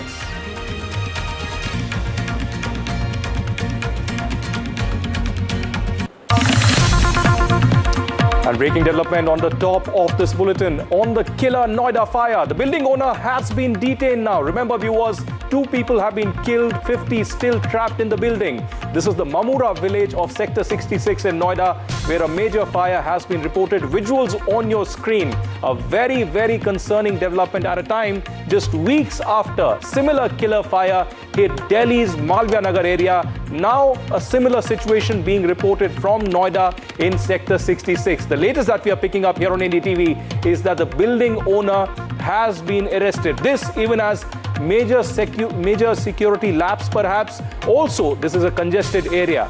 There is a major fire that is underway. It's a very congested area in Noida 66. There are several industries in that entire neighborhood.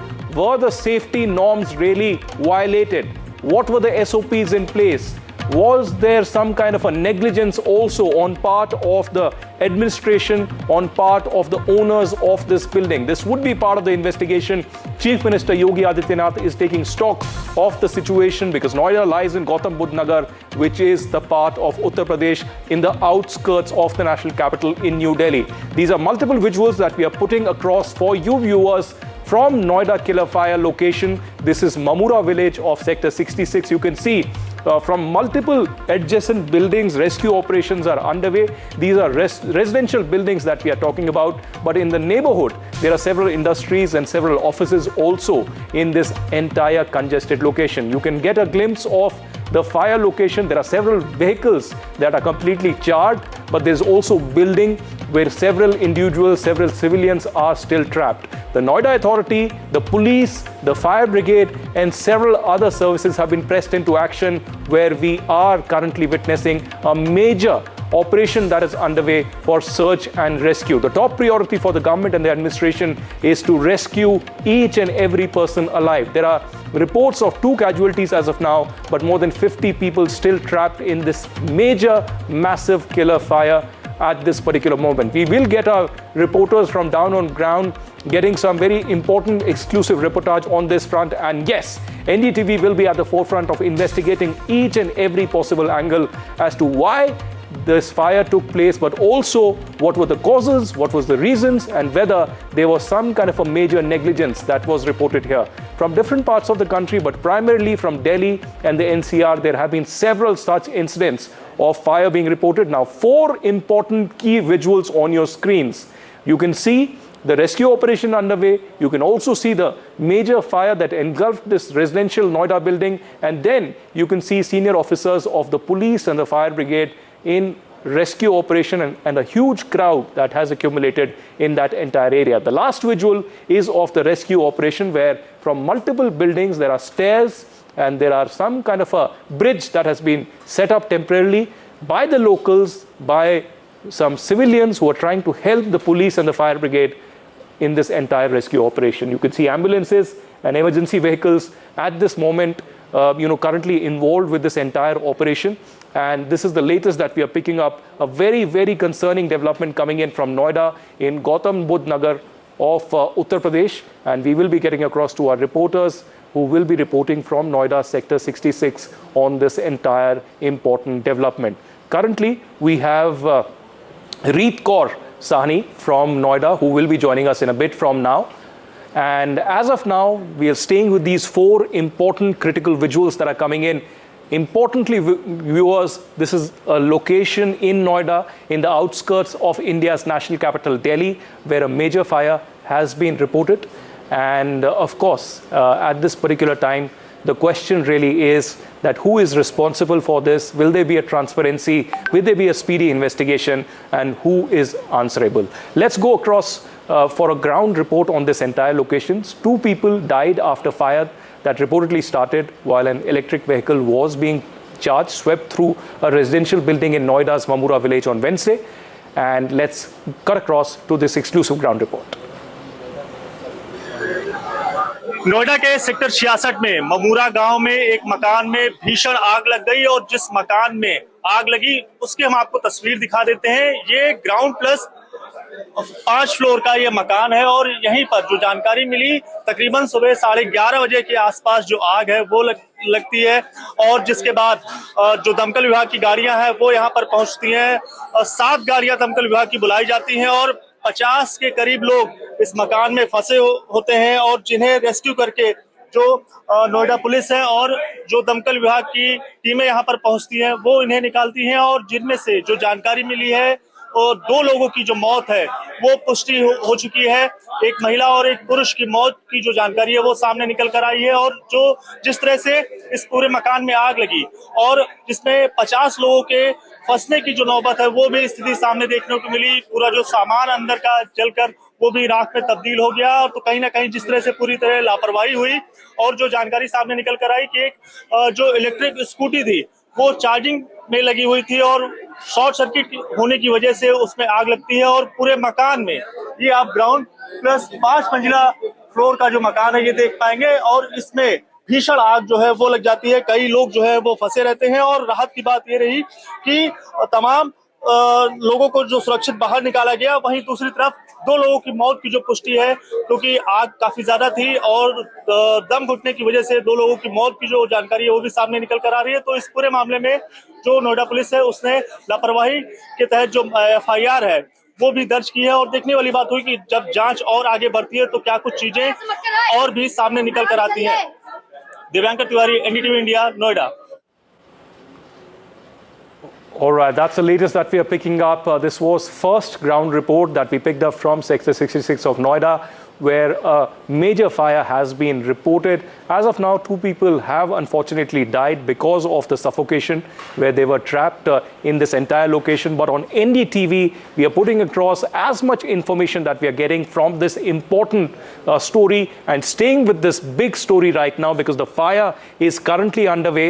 The people are still trapped. There is a major rescue operation, viewers, that is underway, and NDTV will be at the location shortly. This was the first ground report filed by the NDTV correspondent out there. As of now, there are 7 to 10 vehicles of the fire brigade. There is a large contingent of the Noida UP police out there, which is engaged in, the entire rescue operation along with civilian volunteers. There could be a possibility of the NDRF, rescue teams also at the location. In these visuals, you can also clearly see ambulances, police vehicles, and vehicles of the fire brigade currently engaged in a massive search and rescue operation because the reports are that 50 people are still trapped in this location. We are staying with these visuals that are coming across live from Noida in Uttar Pradesh on the outskirts of India's national capital, New Delhi. Very, very concerning developments out there. We empathize with the families that are trapped, but the top priority for the government and the administration is to rescue each and every person. The larger question also is that whether rules were flouted, whether there was any kind of an official negligence or negligence on part of the building owners in this case. Very, very disturbing visuals that are coming in. The first visual, may I describe, is of the rescue operation, the help of the civilians in the adjoining areas. And apart from the visuals that we are playing out, we also have DCP of Noida, Shailendra, speaking up on this entire development. Let's listen in. एक electric EV scooty जो charging में लगी थी उसमें sparking हुई और उससे उस गाड़ी में आग लग गई और उसके आसपास खड़ी तमाम गाड़ियों में आग लग गई और उससे जो फ्यूम जनरेट हुआ वो काफ़ी मात्रा में उस बिल्डिंग के ऊपरी हिस्सों में ये चला गया और उसमें जो रहने वाले लोगों में उनके घरों में ये पहुंच गया। और जैसे ही सूचना मिली पुलिस की टीमें और फायर सर्विस की रेस्क्यू टीमें और हाइड्रोलिक जो इक्विपमेंट्स हैं और फायर के जो टेंडर्स हैं मौके पर सबने पहुंच करके रेस्क्यू ऑपरेशन शुरू किया। All right, that's the latest that we are picking up. This is the first official reaction that's coming in. DCP of Noida, Shailendra Singh, giving details of how the fire really resulted in these casualties, but also this is an ongoing fluid situation. It's an ongoing search and rescue operation. On NDTV, we'll be keeping a very close watch on this big story. And viewers, moving on back to the south of the country, alleged bribe-gate charges rock Tamil Nadu government. Speaking at the Karur rally, Chief Minister Vijay took a stern stand against corruption, saying that in his state, not a single person will be involved in corruption.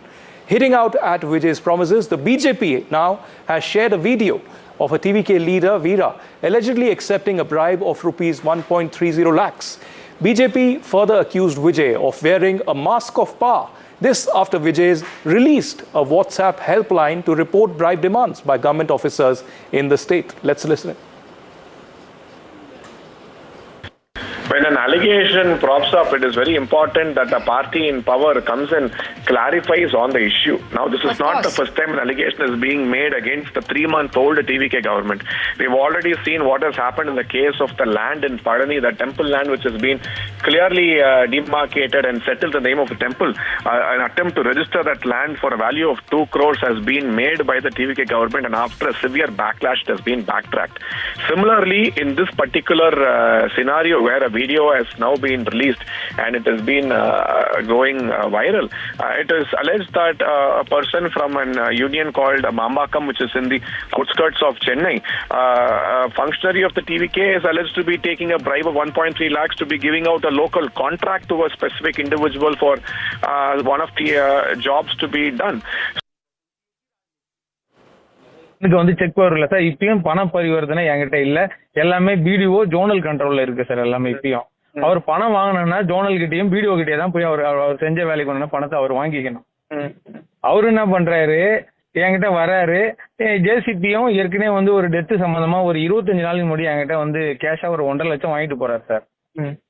அதுல வந்து பாத்தீங்கன்னா 50,000 ரூபாய் வந்து 9ஆம் தேதியும் இன்னொரு 50,000 வந்து ஜிபேலையும் 2 தவணையா எனக்கு அந்த காசு வாங்கின காசை கொடுக்குறாரு. நேர்ல வந்து ஒரு 30,000 கொடுக்குறாரு சார் அவரு.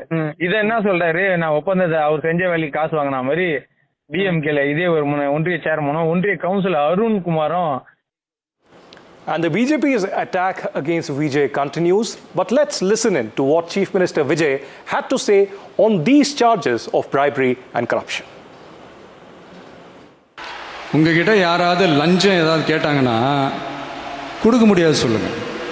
நான் இருக்கேன் உங்களோட. அப்படியே யாராவது ஃபோர்ஸ் பண்ணாங்கன்னா இது எங்க மகன், எங்க புள்ள, எங்க அண்ணன், எங்க தம்பி, எங்க விஜய், எங்க விஜயோட ஆட்சின்னு ஸ்ட்ராங்கா சொல்லுங்க. மக்களே, நீங்க கூட இருக்கும் போது லஞ்ச ஊழல் மட்டும் இல்ல, அதிகாரத்தை வச்சு ஆட்டம் போடுற யாரா இருந்தாலும் அடங்கிடுவாங்க. There are two simultaneous narratives that are coming across. One, viewers, is Vijay's anti-corruption drive. There's a helpline that has been started, and there is a commitment that Vijay has given to the people of Tamil Nadu that there will be no corruption that will be tolerated. On the other hand, there are serious charges that have been levied by the BJP that is this anti-corruption drive merely a narrative. In reality, there are serious charges that are coming across the Vijay Sarkar. This is the very first time that Vijay is in government, but certainly he's been scrutinized on all levels, corruption being one of the top priorities that Vijay says remains a top concern, and there will be everything done so that there is no corruption in the Vijay Sarkar. Now, NDTV's Vijay joins us on this big story. Vijay, what's the latest that you're picking up? Politically, there have been attempts by the BJP and the DMK to corner Vijay, but in this particular instance, some very significant charges against them. What is the government likely to do?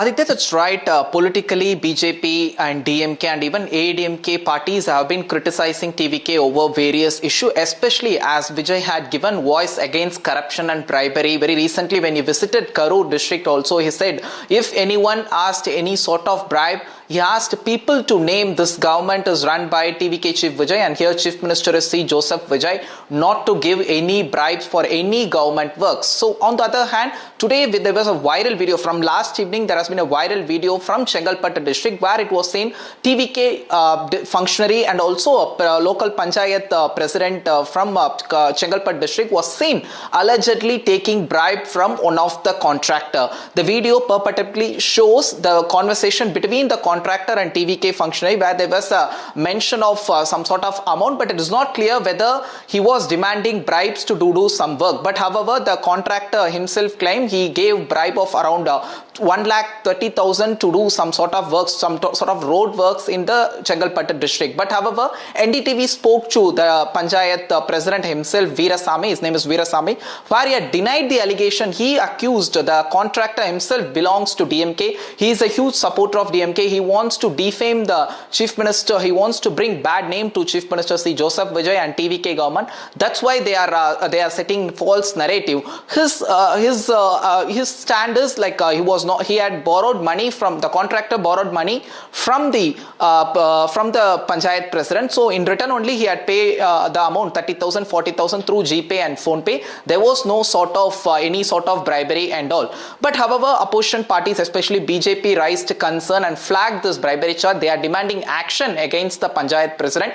Even the panchayat president himself known for controversy. Very recently there was a no confidence motion was brought against him and he was removed from the post. But however, he approached Madras High Court, and then only 20 days back only he again became the panchayat president of that area. So now the controversy have erupted between the opposition parties and TVK. TVK as a party had to respond over this issue. But however, NDTV spoke to the panchayat president. He himself gave clarification over the issue. But however, other parties, opposition parties, continues to demand response from the TVK party. All right, there is transparency that the opposition is seeking, but the Vijay on his part is assuring that everything will be done to curtail this menace of corruption that has been underway for a very long time, not just in Tamil Nadu, but other parts of the country as well. Vijay has in fact given an assurance during the Karur rally about this, and it's likely that there would be more steps that will be taken by the government. Vijay continues to be with us on this big story. Vijay, what more can we expect from Vijay, even as on several fronts, there has been a significant political attack against Vijay, be it corruption, be it, the health that he has announced for the women of Tamil Nadu as well. Are the opposition also planning to gun for Vijay in the days ahead?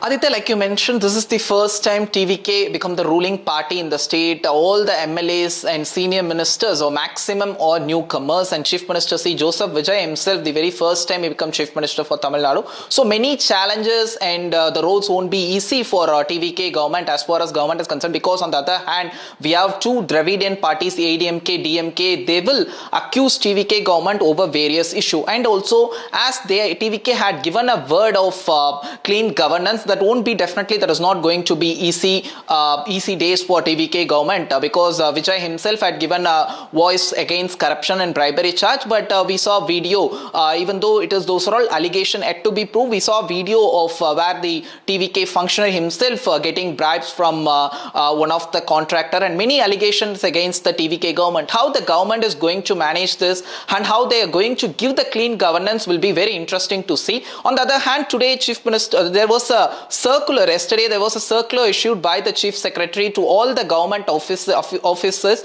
saying that there should be a notice should be pasted across the public places and government offices with the WhatsApp helpline number, where people can WhatsApp them if any government staffs demanded bribes. But this is not a new number. This is already existing number. Now TVK government is that strengthening the number, strengthening the connection with the people on the ground. They have announced the number. They're giving doing more publicity of the said number. The complaint can rise to DVAC officials. Immediately DVAC officials will inquiry into the alleged bribe and they will take action. But the road won't be easy for TVK, as opposition parties are ready with more issues. All right, the bribe-gate storm continues in Tamil Nadu as the opposition guns for the Chief Minister, but the Chief Minister on his part is assuring that there will be anti-graft measures that will be taken. Thank you, Vijay, for getting us that story. And staying with Tamil Nadu, a shocking custodial death in Tamil Nadu has sparked outrage. Victims' relatives had refused to accept his body and staged a road blockade demanding justice. They allege that Varman's body had injuries caused by police assault. Sabari Varman, a remand prisoner lodged at the Nagarkol district jail in the Kanyakumari, died while in judicial custody. According to Tamil Nadu police, Sabari Varman was arrested on July 9th in connection with the alleged possession and sale of banned tobacco. On July 13, Varman died inside the jail. During the investigation, officials found evidence suggesting that an altercation had taken place inside the prison on the night of July 11th. The DMK has launched a sharp attack on the Vijay-led government, alleging that incidents of police brutality are increasing under his rule. Let's listen into some of the reactions on this big story from Tamil Nadu.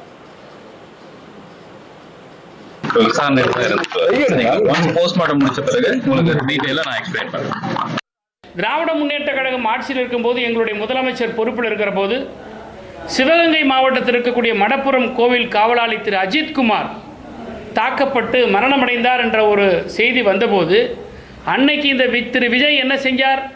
மேடை போட்டு பேசினார். அந்த குடும்பத்தாரை மேடையில் ஏற்றினார். எங்களுடைய அன்றைக்கு முதலமைச்சராக இருந்த நம்முடைய திராவிட முன்னேற்ற கழக தலைவர் நடந்த சம்பவத்திற்கு பொறுப்பேற்று அந்த குடும்பத்தாரிடம் மன்னிப்பு கேட்டார். அப்போ என்ன பேசினார் இந்த விஜய்? சாரி வேண்டாம் சார், எங்களுக்கு நீதி வேண்டும் தான் என்று சொன்ன விஜய் இன்றைக்கு ரீல்ஸ் வேண்டாம், எங்களுக்கு நீதி வேண்டும் என்று தமிழ்நாட்டு மக்கள் கேட்டுக்கொண்டிருக்கிறார்கள். When Mr. Vijay was the chief minister of today was an opposition leader, he took up the issue of custodial deaths in big scale. Now in his government, the police atrocity is extending to an extent where one death has happened in the prison, 9th the person was remanded, and 13th it is alleged that the death has happened. Within 2 or 3 days, the death has happened from the time of remand. So it raises a serious question about police brutality within the prison. All the more the news is that there were suspected wounds on the body, possibly could be the cause of death, that has been registered by the district magistrate as reported in the media. Now shifting focus to a big political controversy ahead of the parliament session in New Delhi.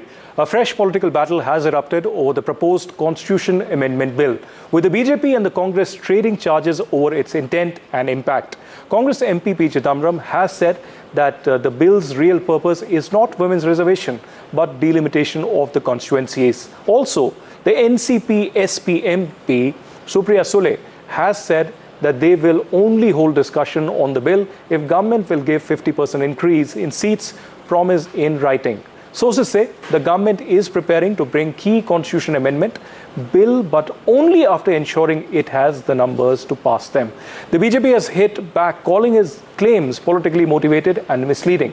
The party said delimitation is a constitutional process aimed at ensuring fair representation for citizens. Well, ahead of the session inside the parliament, there are fireworks, and both Congress and other political parties are trading charges with the BJP. But here are these reactions that we are picking up on this big story.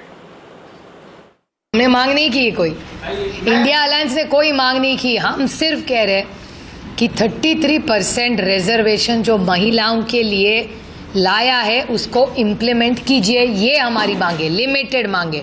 Delimitation की कोई भी मांग India alliance ना NCP SP ने की है. हमारी कोई मांग नहीं है. हमारी सिर्फ इतनी मांग सीमित है कि आपने महिलाओं को आरक्षण देने का वायदा किया था, वो वायदा पूरा कीजिए. Simple. On NDTV, the news continues. We will be getting you all the breaking updates, including the Noida fire. But it's time to head for a short break, and news continues.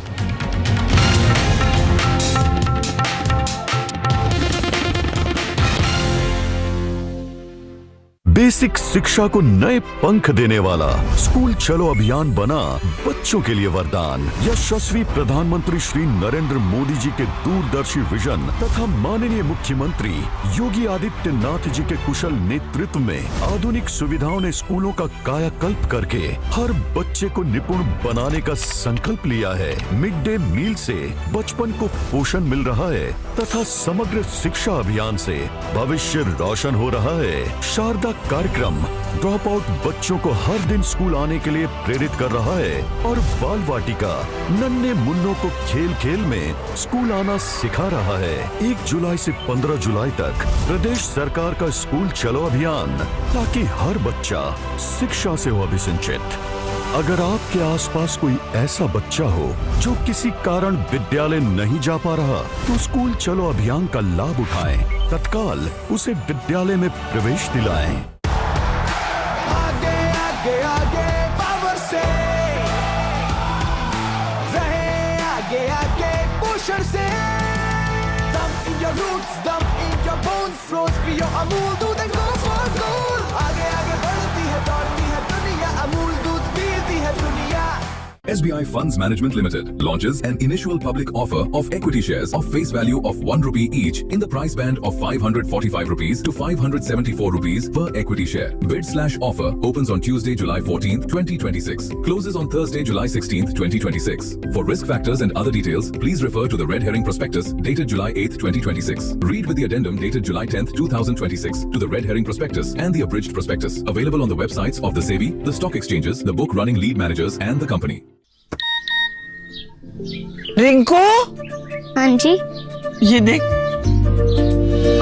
आगे तो चले. सत श्री अकाल बीजी. सत श्री अकाल पुत्र. अब साफ दिखाई दे रहा है बीजी. बहुत साफ दिखाई दे रहा है. बीजी इतने टाइम बाद नए चश्मे बनवा ही लिए. किसी अपने ने पैसे भेजे और हर महीने पैसे भेजेंगे. वाह. बोना ते टू टू होगी थोड़े 1 तरीक तो बाद ये थोड़े पैसे ने ਇਹਦੇ ਨਾਲ ਕੋਈ ਅਮੀਰ ਨਹੀਂ ਹੋ ਜਾਣਾ ਤੁਸੀਂ. ਮਾਵਾ ਭੈਣਾਂ ਨੂੰ ਸਤਿਕਾਰ ਦੇ ਕੇ ਮੈਨੂੰ ਖੁਸ਼ੀ ਮਿਲਦੀ ਹੈ ਇਸ ਗੱਲ ਦੀ. मुख्यमंत्री माँ बेटी सत्कार योजना, आपका अपना भगवंत मान.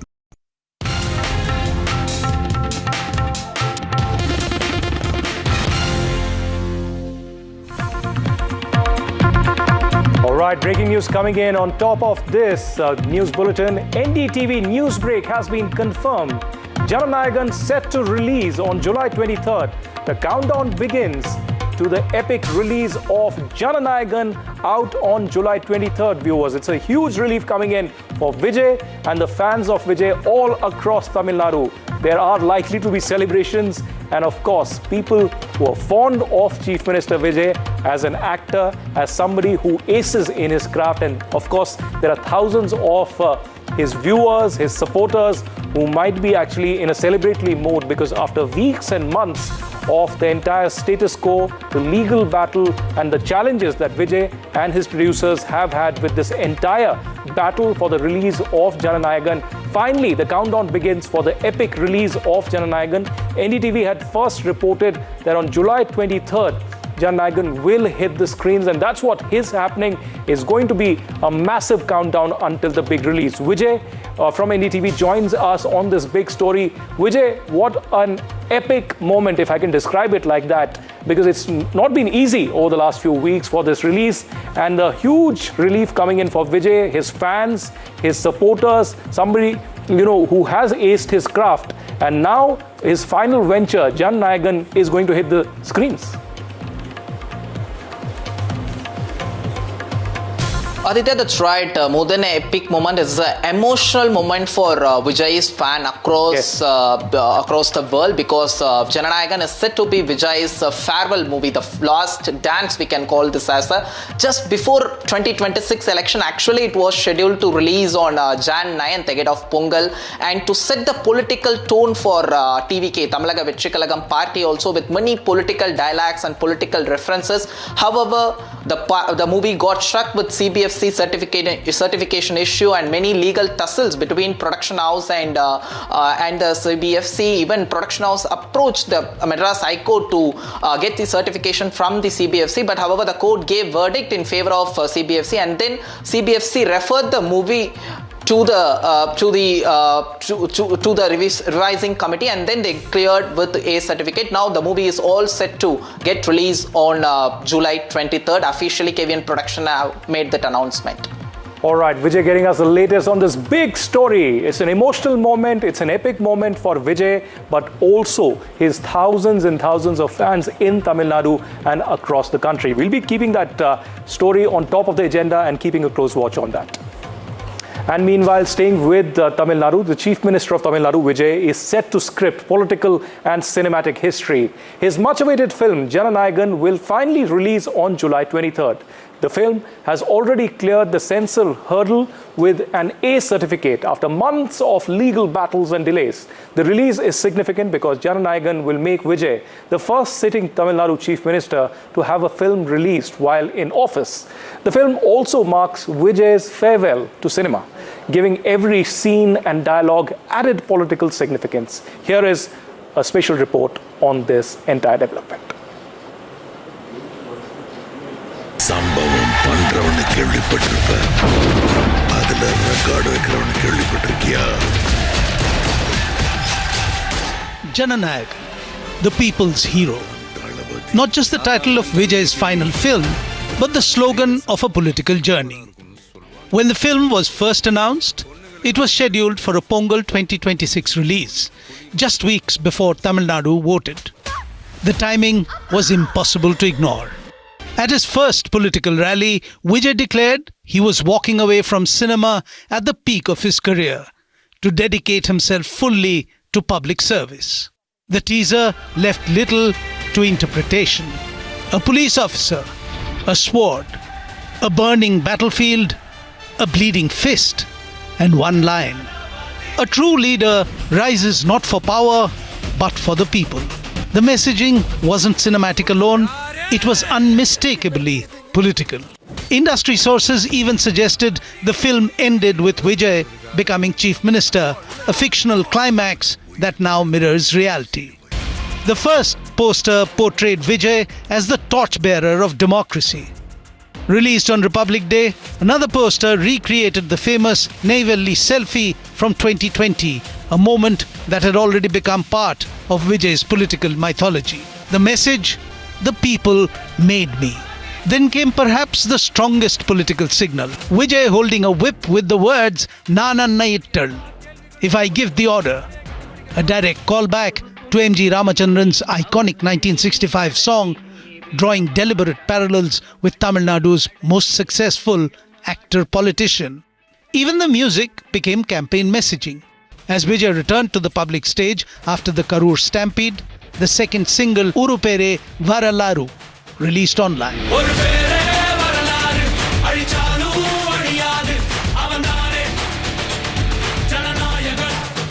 A song celebrating a name that creates history, people's leadership and collective rise. Its release coincided with Vijay's biggest political rally, turning a film promotion into a political movement. Throughout the campaign, Vijay repeatedly invoked MGR. On screen and off it, every teasers, every poster, every lyric appeared carefully crafted to transform millions of fans into voters. But then politics overtook cinema. Instead of releasing before voters went to the polls, Jananayagan now arrives after Vijay has already won and taken oath as Tamil Nadu's chief minister. What was conceived as a campaign companion has become the first film release of a sitting chief minister. The political messaging remains unchanged, only the ending has arrived before the film itself. This is an NDTV Bureau report. Coming. Now in Tamil Nadu, the relationship between cinema and politics spans decades, from the Dravidian movement's use of films as a political medium to the rise of iconic leaders like M.G. Ramachandran and J. Jayalalitha. While many actors entered politics with varying degrees of success, Vijay has become the latest to make the transition. With Jananayagan releasing after he has already taken oath as the chief minister, the film now stands not as a campaign vehicle, but as a cinematic culmination of a political journey that has already become history.